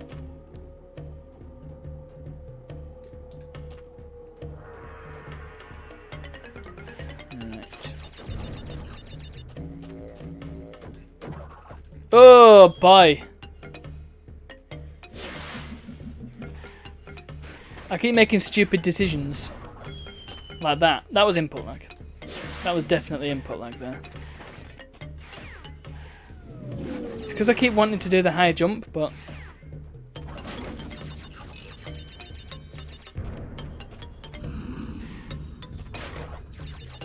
There we go. Come on, this death route should not be this hard. I hope there's something good at the end of it. I didn't see if there are any other gems on this level. Oh, okay. Yeah, them logs just are not a threat at all. Those guys are not a problem.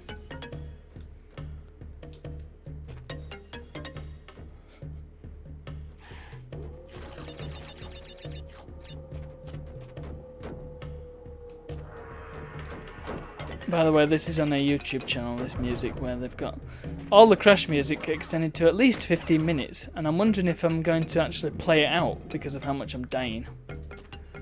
But I can't imagine I would do that. Oh! No. Right, what's next? I think it doesn't fit as well as it could because it's not sunset, it's night. So maybe instead... Ah, it's right there.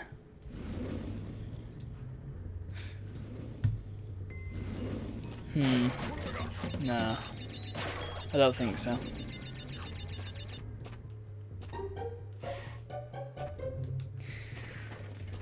I don't know. It's not bad, but it's outdoors, isn't it? So it doesn't quite work as well. Oh, I love this music. Unbelievable. Let's do the bonus. I'll switch back to the normal music now. Oops. You need to click on the wrong windows all the goddamn time. It's so frustrating. Here we go.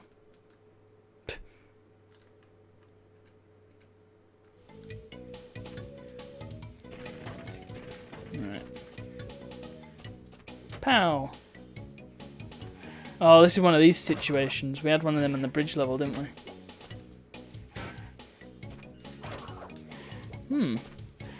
We'll try that at the next one. That might be okay. Yeah, there is another bit of music to this level that I'm not fond of, and where a Crash 1 track would probably work better.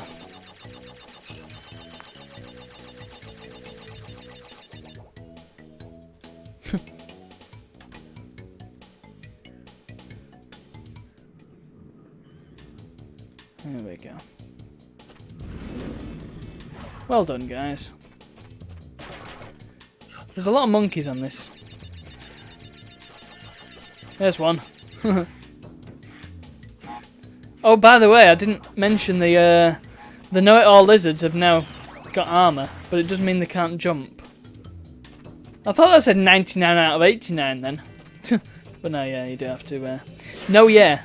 That's something that I've noticed has come up in casual conversation these days. People say no, yeah. And I do it. I do it by accident. Oh man, I missed the crystal. Damn it, I've got to go back in now. Let's skip the death route this time.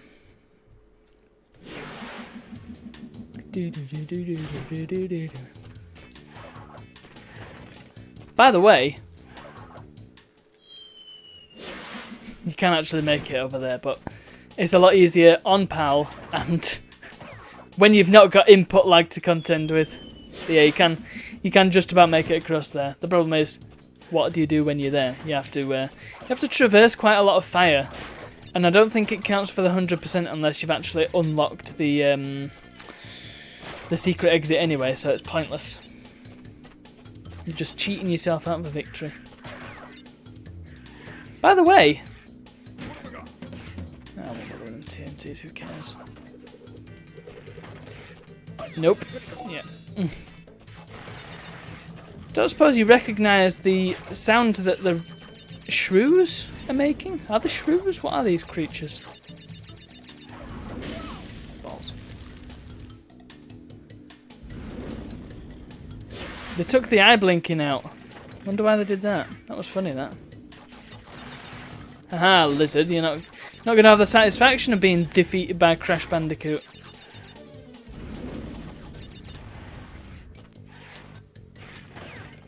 There it is. Come on, where's your shrew?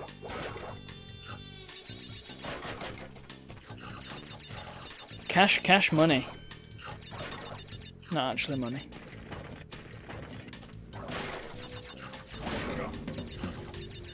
Huh. This music sounds like Papu's Pyramid now, actually. Do you recognise the sound that the shrews are making? Listen close.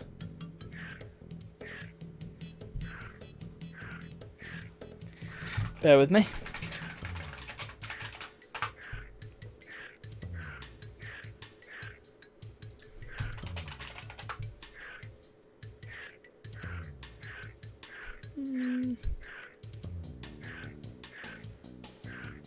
Yeah, I don't know how I'm going to do this, just bear with me.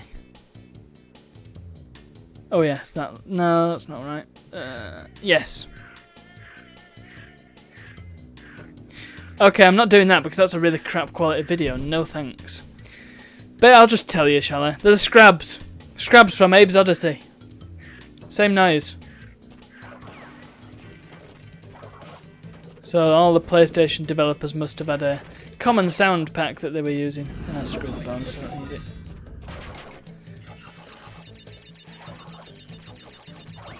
I'm only doing them to show you because doing them for the crates is utterly pointless at this juncture. Ah.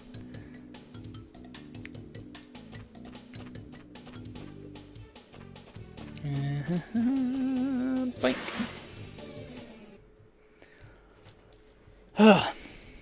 Nearly finished my water. Right, good, I got the crystal. See what I mean about it? It's quite easy to miss the crystal. Finish the level and miss the crystal. So here we go. This is a nice level because it's a mix of two different levels.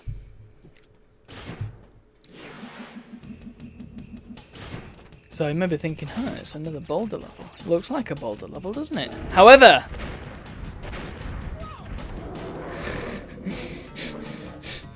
I did not mean to do that.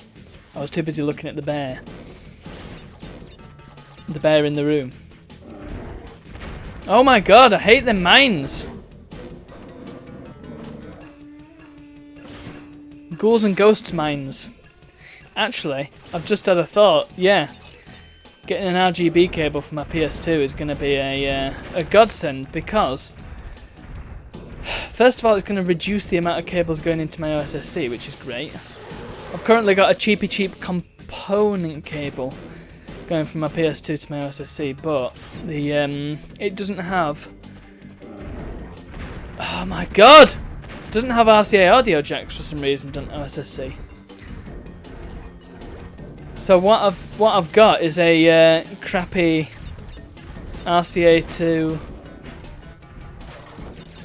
phone jack, or whatever it's called, the 3.5mm one. It's got a proper name. TRS, that's it. RCA to TRS converter, and it produces a lot of interference. It's not a good bit of kit. But if I had an RGB cable, then that would just solve all them problems, because audio goes through that. Great. Audio would sound better, the picture would be better quality, and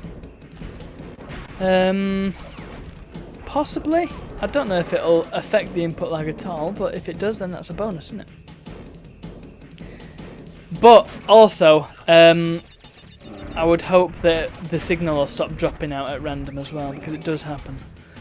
You've seen it happen on occasion. It doesn't drop out for long, but it drops out for long enough to be unprofessional and a problem. Oh my goodness. The mines are just frustrating, man. I hate them. Stop it. Ah! Keep spinning too early. Let's use the analog stick. That might be a bit easier on my thumb. I don't know how anybody could use this though. You can't get definite directions on it. It's like you can never walk in a straight line. Right, yeah. Forget the analog. D-pad. Live the D-pad life. Something. Oh! Keeps happening!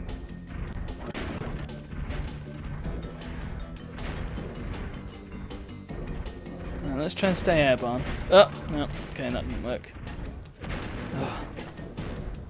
Ah! Right. Damn lizards. Get out of my way. Bye, bear. Sucks to be you. Yeah, I found out that it is in fact possible to use a PS4 controller on a PS2 if you're using OPL, which is what I use to play all my... Yes, here we go. Here comes the reality of the situation. I've got FreeMC Boot on my PS2, and I play all my games off my server. The games that I do actually legally own, before you say anything, yeah. Some that I don't. But yeah, so I'll run them all through a software called OPL, Open PS2 Loader. And you can do a thing called PadEmu, which allows you to use PS3 and PS4 controllers. I don't know. It would be nice, but I don't know if it works with Xbox One controllers. That would be cool. If that works, then that would just be fantastic, because those controllers are lovely. Never actually used a PS4 controller. I know that the DualShock 3s are basically identical to DualShock 2s, but wireless. Otherwise, oh yeah, they've got that weird 6-axis business, haven't they, as well? It's like, what's that about? Did any games actually use 6-axis? I think some of the earliest ones did, but then they just sacked it off, because PlayStation, from the PS3 onwards, they really tried to be super gimmicky, and it didn't really work out for them. There you go, well, there was a signal dropout. But poor lizards just got squashed flat. Yeah, they did a lot of gimmicky stuff, didn't they? They did the eye toy, which was just like a silliness. It was a contrivance. By the way, here you go, here's the other level that I mentioned. It's a bear. But it was kind of fun, wasn't it? I don't think I ever played with it actually. I think my friend had one, but we didn't end up playing on it, which was annoying. I would have liked to try it out. But maybe I can pick one up cheap and do an iToy special. That'd be fun. But they also had the PS Move, and that went down like a sack of spuds, didn't it? Like a lead balloon, because it wasn't the Wii. It was trying to ape the Wii, but it wasn't the Wii. So yeah, that went down about as well as one could expect. What else did they do with the PS3? SingStar! Flipping SingStar, right? My parents have got a PS3. I bought them as a Blu-ray player. And it's so frustrating because when you open it up, the first thing you're greeted with is a load of flipping millennials playing SingStar. And it's like, do I care? Do I want SingStar on my PlayStation? Apparently there's no way to get rid of it. Even through modding, it's really difficult to get rid of it. So I feel like the PSP is probably the least gimmicky thing they've ever done. Because even the PS1 in its day was gimmicky because it used a CD player. All these games were on discs instead of cartridges. And they had 2 analog sticks. Whereas the other console de jour only had the 1. 58? Well, I don't know where them other crates are. Let's just leave. Oh, by the way, there's another secret exit in there, but we'll get that later.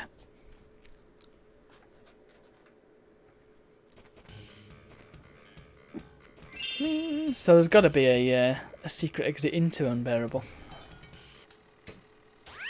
Crash, my boy. My boy. You are more than halfway there. My boy. I'm sure My boy. just that My you're boy. working hard.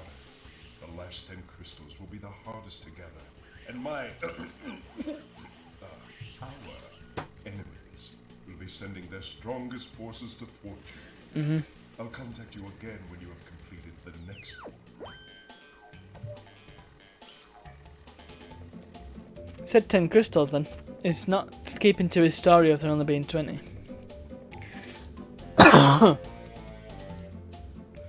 And there's a reason for him to say 20 to begin with as well, so I don't know what this is all about. Must just be a case of slightly... The continuity editor was out that day. So who's the next boss? Somebody new again. Oh yes. Recognise this guy, I'm sure. Doesn't it look weird when his mouth's shut?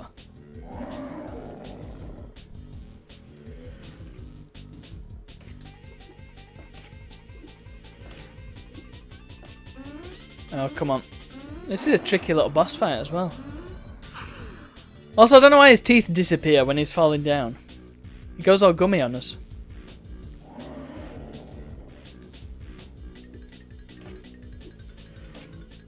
Something that I failed to mention, actually, yeah. I should mention, he's called Tiny Tiger, isn't he?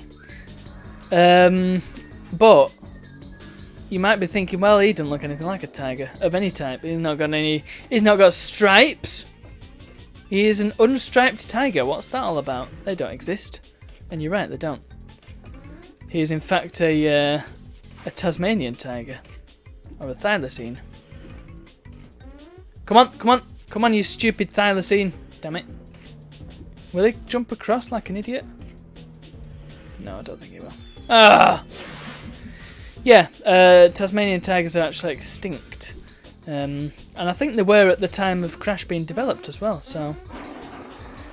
Now, interestingly, Tiny was supposed to be a character in the first game. He was in the original design documents for Willy the Wombat. So yeah, he was a thing in the development of Crash 1. Bye!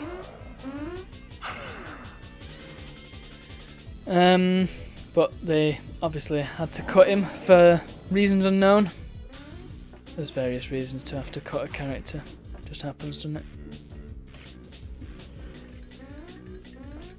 Hey! Oh, and then you've got to escape to a safety. Yeah, there we go.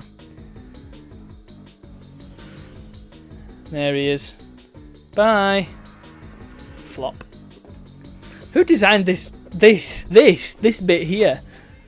Who thought this was a good idea?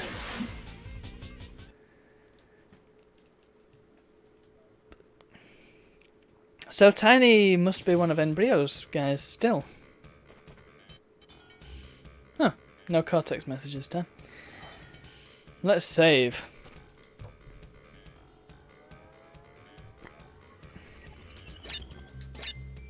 Nice, we go from one toothy character to another. Ugh.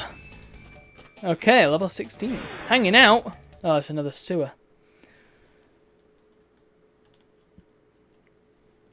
Oof.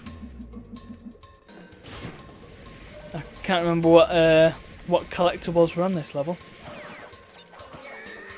Does Crash count as a collectathon? Because I mean, the whole game is about collecting items of varying qualities. Oh, by the way, if you don't know that thing's coming, then that'll kill you. God's sake, the input lag got me again. What can I say? Yeah, in each level you have to collect items, but I feel like a collectathon has to have an open world. It's a bit like a roguelike, isn't it? Roguelikes have a very specific and strict set of standards in order for a game to be considered a roguelike. So does it... input lag. I know I keep blaming it, but it keeps getting me. Listen to this.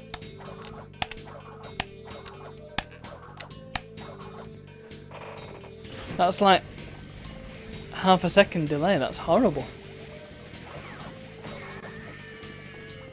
I wonder if it's the input time on this monitor that's doing it as well. I mean, that might have some bearing on it. I mean, it obviously will have some bearing on it. What? I swear, I never hit those barrels, and now I'm hitting them all the goddamn time. Maybe they've got smaller hitboxes in PAL. Totally forgot what I was saying.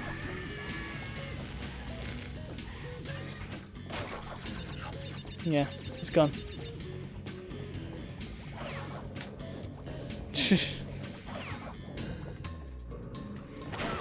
Oh my goodness! Ugh. This is frustrating. Yeah.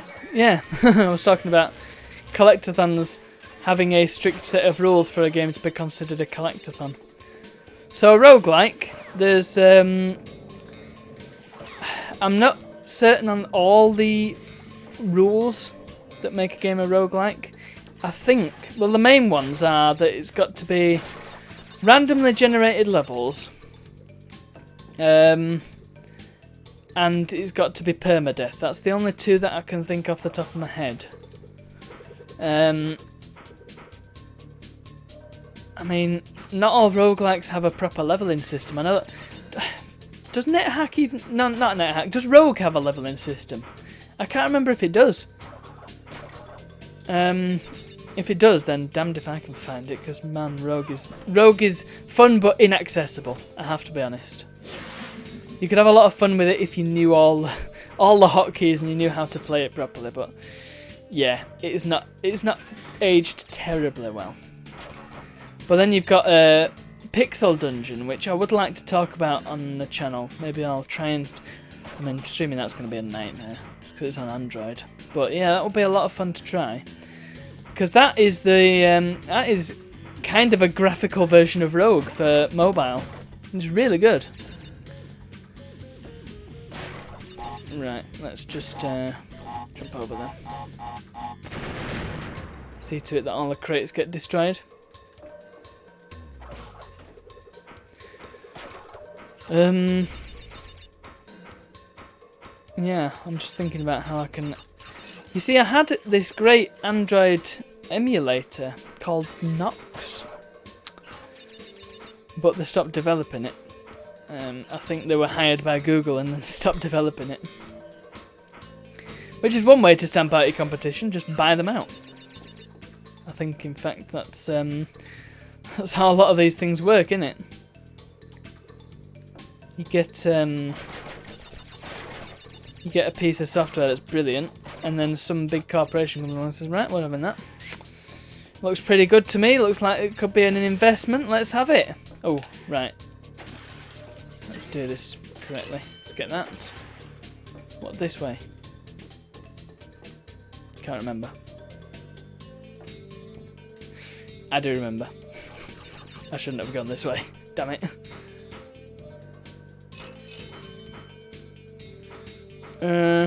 I suppose a recent example would be Microsoft and GitHub. That's a good one. But you'll often see it where they'll buy an application or a piece of software, which an application kind of is. But then sometimes they'll just hire developers and then the application will die out. There we go, look, there's another secret exit. I'm going to try air crash again, since I'm here. I know I've just unlocked Totally Fly, but I'll come back to that air crash. You can get to this warp room later on, you can't get to it yet because I think you have to... I don't know, I can't remember the criteria. I think you have to defeat Cortex. Screw your lives. Got plenty. I think you have to defeat Cortex and then you can access the 6th warp room. But I'm not certain on that. We'll find out soon enough, I'm certain. Oh, this crate is very tricky to get! Well, that's one way to do it. Come on, come on. There we go. Hey.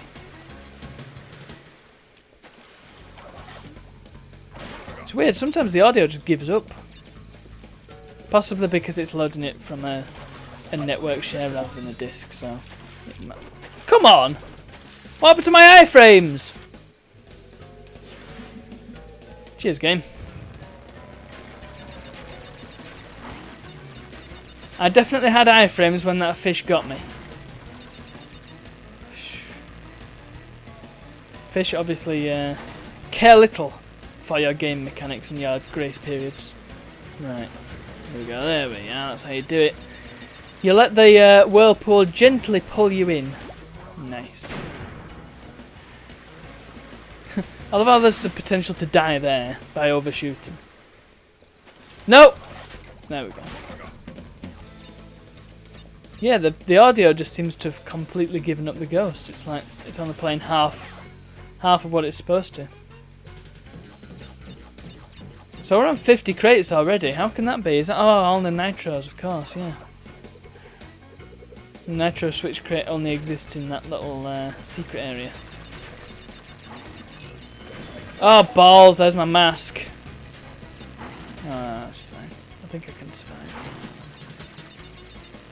As long as I get a checkpoint, I'm okay. Because once again, well, now we've established the death route is not party to this circumstance, then don't need to worry about death. Oh, quick, let's not waste any time. Oh, this stupid bonus again. Fed up with this bonus now. Let's go! Spaghetti-o, boing. It didn't want to belly flop that time. Yeah, belly flop only works in certain conditions, it's a bit awkward. Another reason to not like the belly flap, because once again I was tapping that R1 button and it wasn't happening. Oh, there's a slight change in PAL. I think it must be to do with the slightly higher jump height. You can actually hit the ceiling of the level on one of them jumps. I'm never going to describe which one am I. Oh yes, I think going forward there is the way to go in it. Whereas there, I didn't. Right, screw your death route. I've actually died and it's still there. I don't understand death routes. Like sometimes they'll stick around even though you die, and other times they're just like whatever, man. Balls. It's very strange. Death routes are like crap bouncers.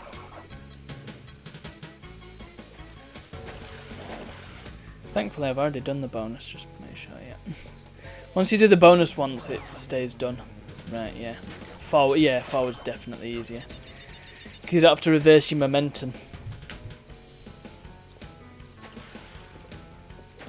You see what I mean? The death route is still there, but I've died. It's something about... I mean, that first death was at the start of the level, so I guess because I restarted the level, it was just like, whatever, yeah. We'll let you through. Should really have waited for them to go off before getting the checkpoint, shouldn't I? Right, you've got to... The timing of the spin jump as well is off. It's different. Well, it's not different, it's because of that input lag. Not that you need to even do it there.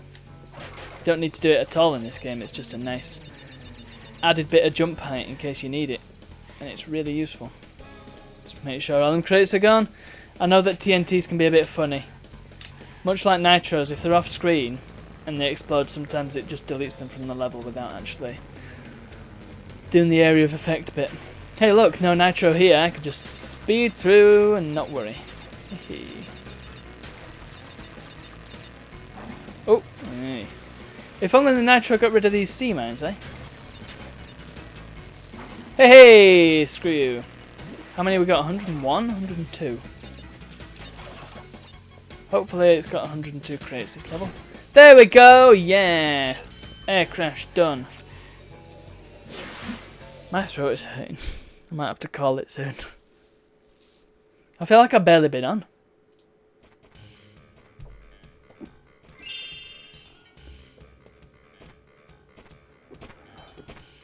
But, yeah.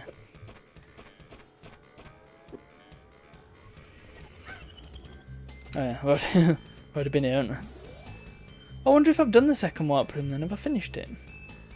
Or have I still got some cleanup left to do? Have a look. Oh yeah, I've still got to get the Eel Deal gem, haven't I? And the Snowbiz gem. What did I miss on Snowbiz? Oh, it was... Yeah, let's go do that. Since I'm here, might as well do it. Might as well. Right. Let's go. So there was a red gem exit, wasn't there, on this? Or rather, a red gem path. Which presumably leads to further cratery. And is probably monstrously difficult as well. So these snow levels tend to be... they tend to be the most difficult in the game. And they do tend to be very, very difficult in games in general. Because of the changes in physics and all the ice. And sometimes you gotta wade through snow. I know that... I seem to recall in New Super Mario Bros. There was a lot of wading in snow. Here we go! Oh, that's nice. Have I ever seen this? It looks new. Never 100% in this game, so... there's going to be stuff that I haven't seen, including the secret ending. I can hear nitros. Oh, Stealth the Hedgehog. What's this? What is the plan here? Ah. Okay. That's a strange one, isn't it? Right, I'm just going to go ahead. Okay, there is no reason not to hit that switch crate. I was expecting all of them to be TNTs. Thankfully not. Yeah, I've never seen this bit of game before. This is nice. It's nice to see a new bit of game. Balls. Thank goodness for checkpoints. No, 19! The quartet of 19. Yes. Bye Nitro, bye Stealth. Just jump them, it's easier.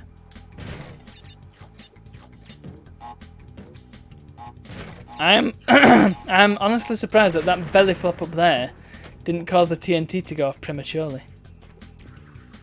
Oh! This is trickier than it looks just because it's quite high up, so you can't entirely see what you're doing properly. But, you know. Oh, that's good. Hey! If you spin at the right time, you actually land on the bouncy ones without bouncing. It's good. Right. Oh, balls. There's a one-up! Nice. Yeah, sometimes what happens is they'll put a switch crate down. I don't think this happens in the second one. I know it happens in the third one at least once. But they'll have a switch crate, and then you'll set it off, and then you'll realise, oh, there was actually a crate underneath all them steel crates that have just spawned. Yeah, cheers, game. Stealth the Hedgehog. Ooh. Oh, this looks trickaroo. What's the plan? I'm not sure. Oh, balls. I really wanted to save that checkpoint until I got all these stupid crates, but that's not happening now. What a weird thing. Maybe I can survive all this.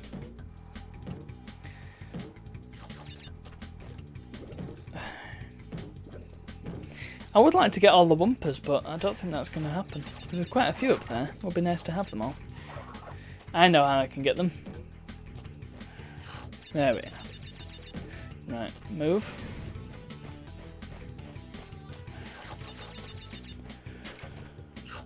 Ugh. Balls.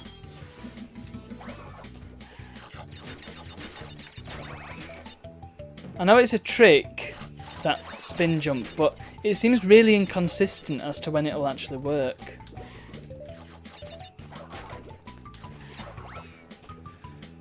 Again, that's input lag, isn't it? I wonder what the input lag is on this monitor then, because I don't notice it with other games. Not that I play many games on my PC these days, and that's kind of a sad thought. I've got this nice powerful PC and I don't really game on it. I suppose technically I'm gaming on the PC now, but I'm not. I'm gaming on a PS2 that happens to be running through a PC. Really now?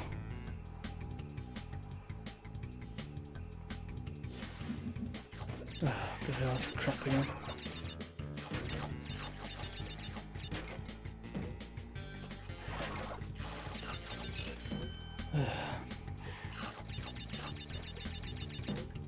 Yes, there's nothing up there. Good. There we go. Move. Right, this time don't do the jumping, spinning business because it's not necessary. Huh! I swear that crate contains nothing. Right, go! Ah. Oh, cheeky! Alright. They like doing that business with the snow levels as well, with the nitro placed in that particular arrangement. Ooh. Oh, we've got another Stealth the Hedgehog here.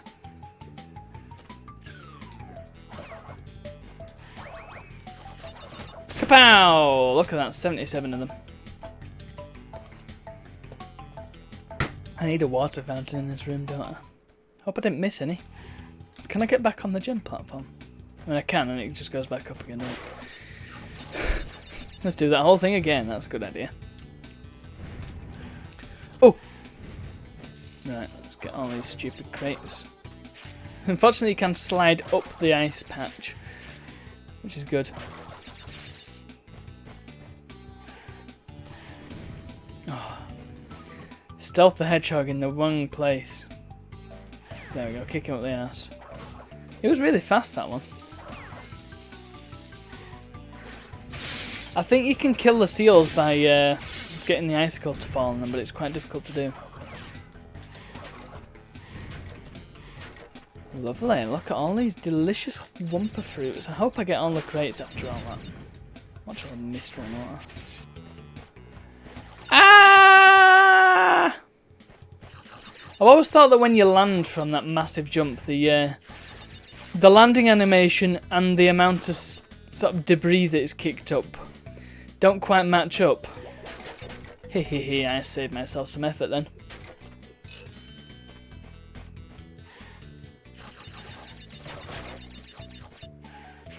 Right, let's not do this. Let's just do this sensibly. Come on, there we go. Oh, look it, we're in the hundreds now. Right. Slide. Slide. Ah! Oh. I appreciate that they've incorporated a bit of jungle rollers in this level as well. Just spin it, whatever. I'm glad the gems don't require you to get every single Wumpa fruit on the level, because I'd be screwed. Yay! Awesomes.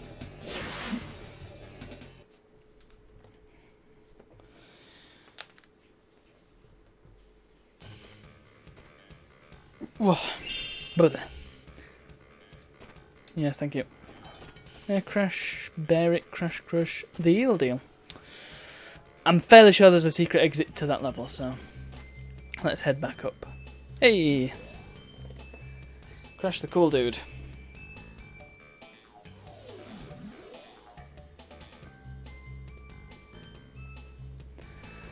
Right. Hanging out, yeah, whatever, digging it. Cold Hard Crash. Now that is by all accounts a tricky level, I can't remember why. Ruination, yeah, we know how that's going to be. Behaving. My throat is getting really sore, so I'm going to have to call it, I think. But before I do, I would like to just have a quick look at my old Crash Bandicoot 2 videos. So let's just switch to something a bit more ambient. By the way, so just so I don't have to mention it at the end, I'm on a donation drive, trying to get £100 towards special effect, and if it happens, then I will play through Daytona USA on the Xbox 360. Not only that, I'll do the karaoke mode and I'll sing all the way through. So yeah, I mean, there is... sorry, I've just totally lost my concentration, yeah. If I do that, then my throat's going to be even more sore than it is now. Sorry, I've just checked on Twitter. Interesting little thing. I might as well mention it here, because why not? Because there's 5 viewers now, that's great. Hey, everybody. Somebody's made a request. I don't get that often. Somebody wants a video of the song from Jump Ahead Year 2 about nouns. Man, I'm going to have to play Jump Ahead Year 2 again, guys. Oh, bye. That's fun. I'll sort that out later. In the meantime, yeah, I'm just going to... So I've had viewers coming in now. Hello to you all. The problem is, I'm going to be playing back some crap old videos and commentating them. So that's going to be great, isn't it? I need to open Firefox ESR for this, because I've got it set up specifically for streaming. And I've still got all these crap games that I keep meaning to get hold of from ages ago. Let's switch over to it. Window capture. Which window is it capturing? It's capturing Firefox. Perfect. Check this out. You might not have been around for this particular stream, but yeah. I was playing some obscure old games and these came up. So yeah, I still need to get hold of them. Right. YouTube.com/broken circus. Very important channel, you should go and subscribe. It's probably going to take a while to load because I'm actually streaming at the moment. Wonder why only 3 uploads are appearing here. That's strange, isn't it? Anyway, let's get playlists. Create a place. Oh no, you get to see my liked videos. And my favourites, which are normally private. Oh, and look, Patreon content. Hey, hey. That should, hint, hint. So I did 9 episodes on Crash 2 and 9 episodes on Crash 1, but 13 on Crash Warped. There's a reason for that. I played that with my brother, so I really do need to go back through them. So let's see what these videos are like. Now, first of all, first point I need to make. EPSXE, get rid of it. If you're going to emulate, use Mednafen. That is the way forward for PlayStation emulation. That it's cycle accurate, so you're getting the proper full experience. And it doesn't use any of these crappy plugins that may or may not work. It's a proper emulator for PlayStation. Saturn as well, it does Saturn, and a couple of other things as well. So, we've not even got 2 seconds in. You're watching Crash Bandicoot 2 Part 1. Gee, I didn't know. Crash Bandicoot 2. Actually, the reason I put that on... Oh, I'm playing the PAL version? Dear oh dear. I mean, there's rationale for that, I suppose, but... Whether 2015 me would know that. Probably not. I probably didn't know the difference between PAL and NTSC back then. Jesus. It was only 4 years ago. That seems like a longer ago, but I suppose 4 years is a long time. September. It's not even 4 years. It's also widescreen. Why? Stop it. Yes. Thank you, Cortex, for introducing the... Oh yeah, the little intro thing that I put there. There was a reason for that. I was worried that people are going to steal my videos, so I better put an intro thing on it to make sure that they don't re-upload them under some. There was a big thing going on in Let's Play circles at the time, and lots of videos from smaller channels were actually being stolen. So that was, I mean, being a small channel, there's no reason why I shouldn't do that. It was a safeguarding tactic at the time. Nowadays, I put an actual intro on. But it doesn't actually cover up the video, so I don't know how effective that is. But whatever. The thing is, and I really should probably make this clear in a video or something.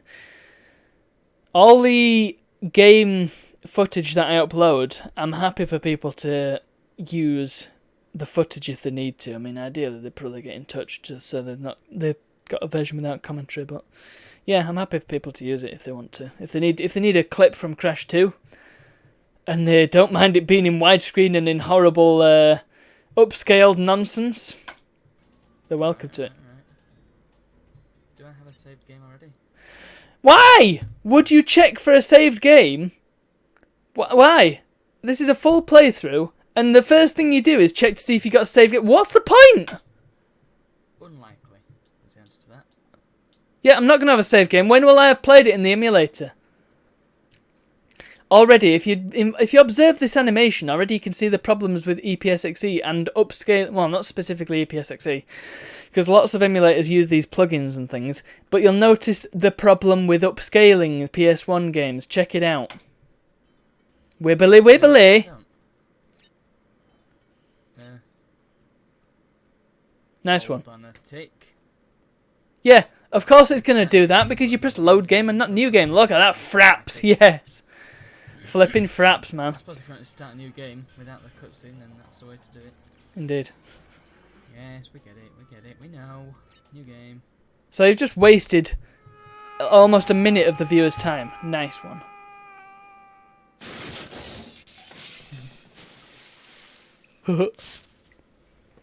There he is. Upscaled Cortex.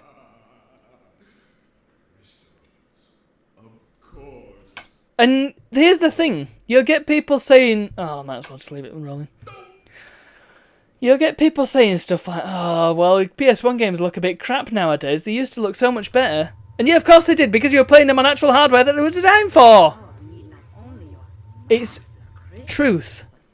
It may sound like a conspiracy theory, but it is pure, unadulterated truth that PlayStation games look better on CRTs. However, now that I've paused it and I'm actually looking at this scene, this is one benefit of upscaling. It lets you see stuff that you wouldn't have seen in the background otherwise. And look, there's lots of pictures of Cortex and the planet and a targeting reticule and a lab assistant just chilling there. You would be able to see that in PS1, I imagine. But yeah, the original game on original hardware with an original CRT, honestly, it does make the world of difference. It looks smooth, not any input lag. You must have friends somewhere if you built that whole space station. Crash, You've got a point there. my battery is fried. Make yourself useful, big brother, and bring an extra battery for me. There we go. And where in the world are you going to find a battery in the middle of nowhere? Again, fair point. I didn't make that clear. Okay. Analog, yay, it's working. Right, well, this is Crash Bandicoot 2. I haven't actually introduced the video at all in any way. Nice one, yeah, very good. I like how you've realised that 2 minutes in. Rather superior and indeed incredibly lovely. Rather compared superior to and indeed the old, incredibly lovely. First game. But other than that, it's pretty damn similar. There are some... Notice we've still got the black squares around the you Wumpa can fruit. slide, yes. So that means you've got the super jump that entails from that. Whee! This is just dreadful, isn't it? It's This much- video is dreadful. basically like a more fluid game. I suppose I was... Otherwise, it's very similar. Yeah, shut up. I think we've seen all we need to see. But yeah, I think the I was still pretty green to the idea of doing a Let's Play back here. And crucially, I wasn't streaming every week because streaming was a thing, but it wasn't anywhere near as big as it is now. Let's Plays were still en vogue. Here's me, I was chasing a bandwagon. Yeah, it's quality, innit? But, oh crap, what have I clicked on here? Fortnite World Cup Finals, how the hell did they come from? Get lost. Don't want any of that in my stream. Right, well, yeah. I suppose at that point I was still pretty new to the Let's Playing thing, because most of the Let's Plays, the first Let's Play I ever did was with a friend. So we were obviously bouncing off each other, acting as if it was just a normal game of Civilization 4. But when I started doing it on my own, yeah, that's when it got a little bit more difficult. Because, yeah, I wasn't very good at thinking of things to say. So a lot of it basically sounds like this. And here we are. Yeah, let's just do this. And I mean, I'm struggling for words to say now. But that's how it was back then. And if you watch some of my old videos, yeah, not great. And especially when I think up until them crash videos. Oh cripes! And actually, no. Even after them crash videos, I think. Yeah. There was a long period where I had infinite trouble with getting my videos to look right when they were exported. On some of my earlier Minecraft videos, there's a weird issue where the video looks almost interlaced. So it's got this weird fuzzy effect. And then there's other videos, and the Space Invaders playthrough is a really bad example of this, or a really good example of a bad thing happening. It keeps flickering between two different bits of footage, and I've no idea to this day why that happened. I mean, Lightworks, never again, put it that way. Lightworks is just a pain in the ass. It does not do what you want it to. Resolve all the way. I'm so glad it works on my Ryzen. Yeah, it needs a beefy machine, but once you do get it working, it's just beautiful. Yeah. So my older videos are... Some of my older videos are virtually unwatchable. And then there's the audio quality. Yes, now. But, on the other hand, there's some silver. I daren't say gold, but there's certainly some silver to be found there. I did do a Minecraft playthrough that was quite entertaining, I think. There was some good stuff in there. Especially the bit where I build a nuclear reactor. And there's a nice bit of editing that I'm quite proud of, where I'm putting... Yeah, I think I make a tokamak thing, the particle accelerator, in one of the old mods for Minecraft 1.4. Whatever. It's an old mod pack that I made. Might have even been 1.6, I don't know. Can't remember. But yeah, I make a tokamak. And I've got also Sprach Zarathustra, which is the music from 2001: A Space Odyssey, in case you don't know. Playing, and it goes da-da! As soon as I put the last block in, and it starts working. It's like, way, that's a good bit of editing. In fact, before I go, I might as well show you. I might as well get it all loaded up. Oh, Firefox is installing updates now. It's ESR. I thought it didn't have updates. What's the point?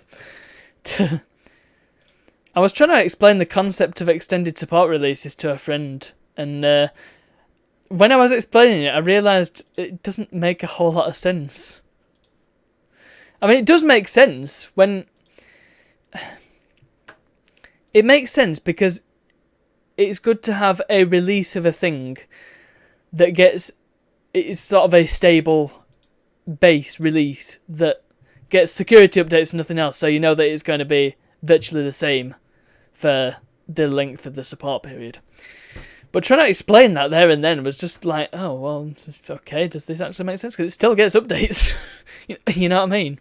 if you install Ubuntu ESR, however it's called, LTS, whatever it's called, then it still gets updates. So I don't really know what the difference is there. All I know is that I would rather be using Windows LTSB than I would use Windows 10.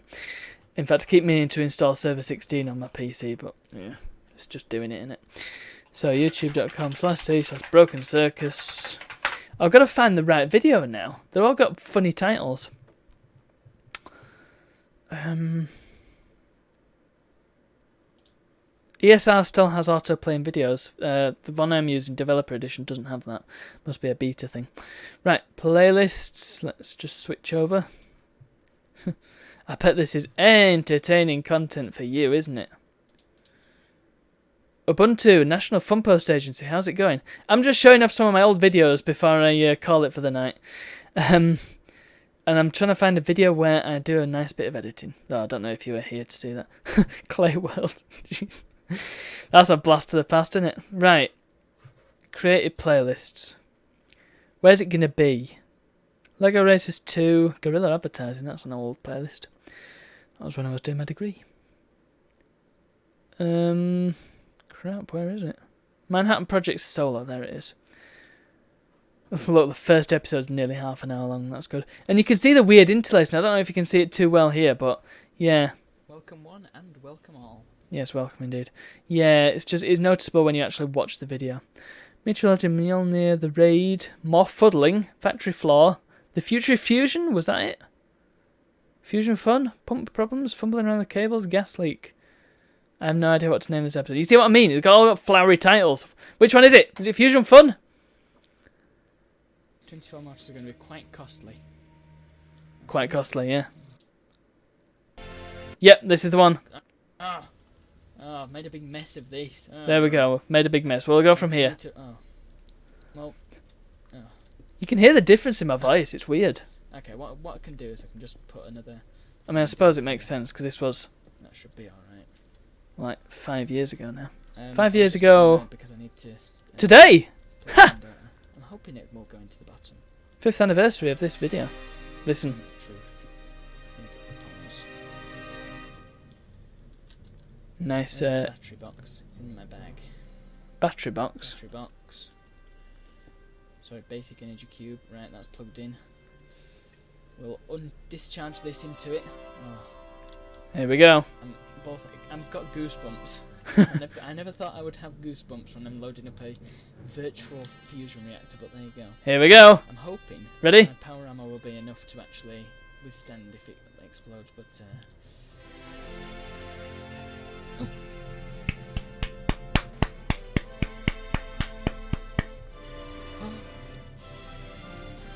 would you look at that? Would you look at that?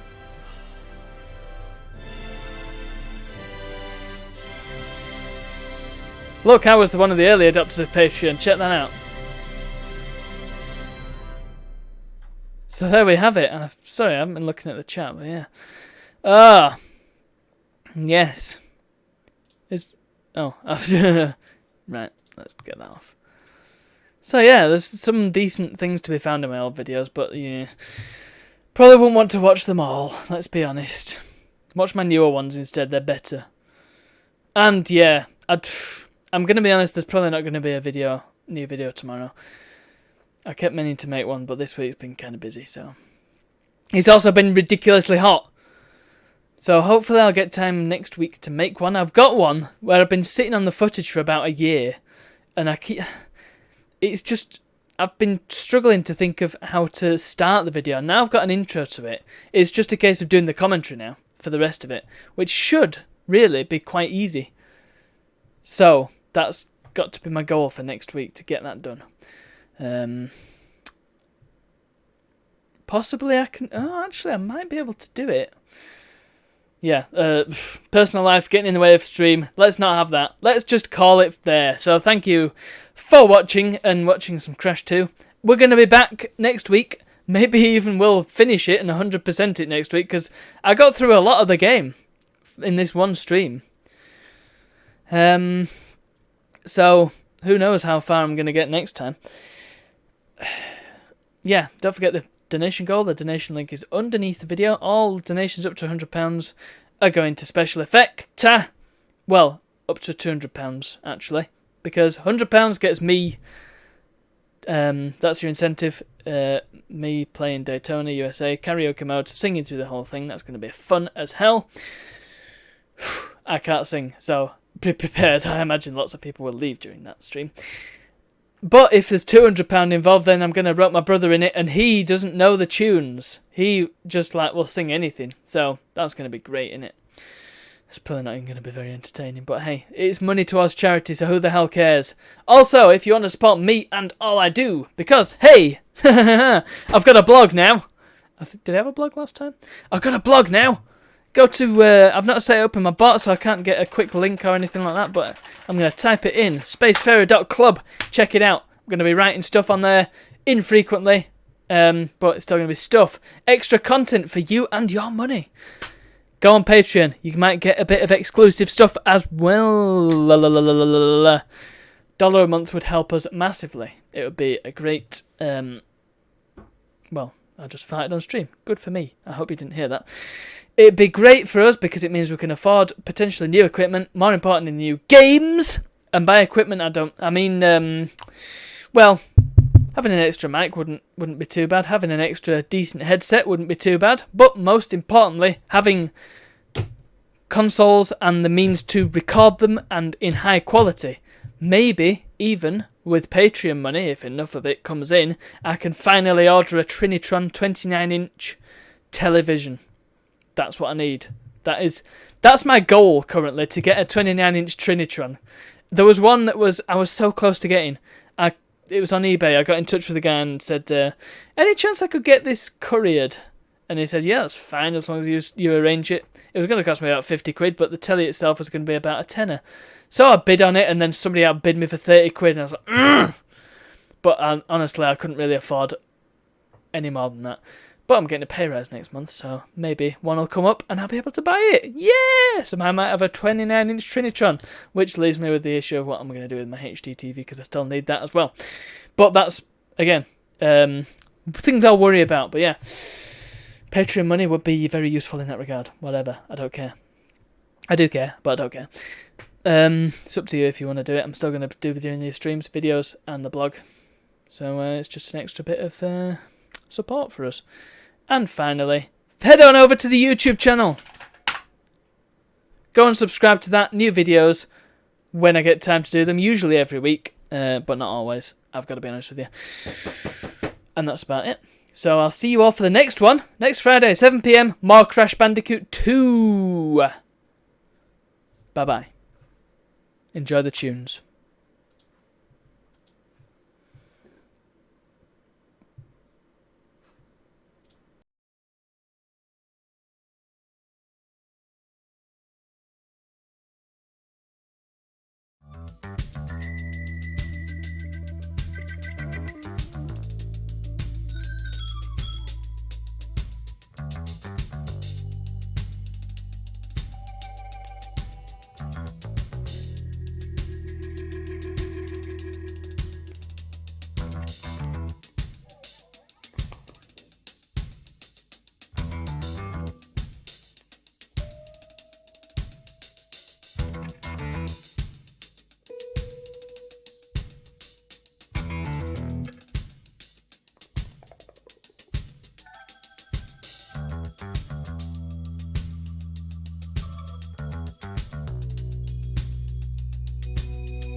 Bye.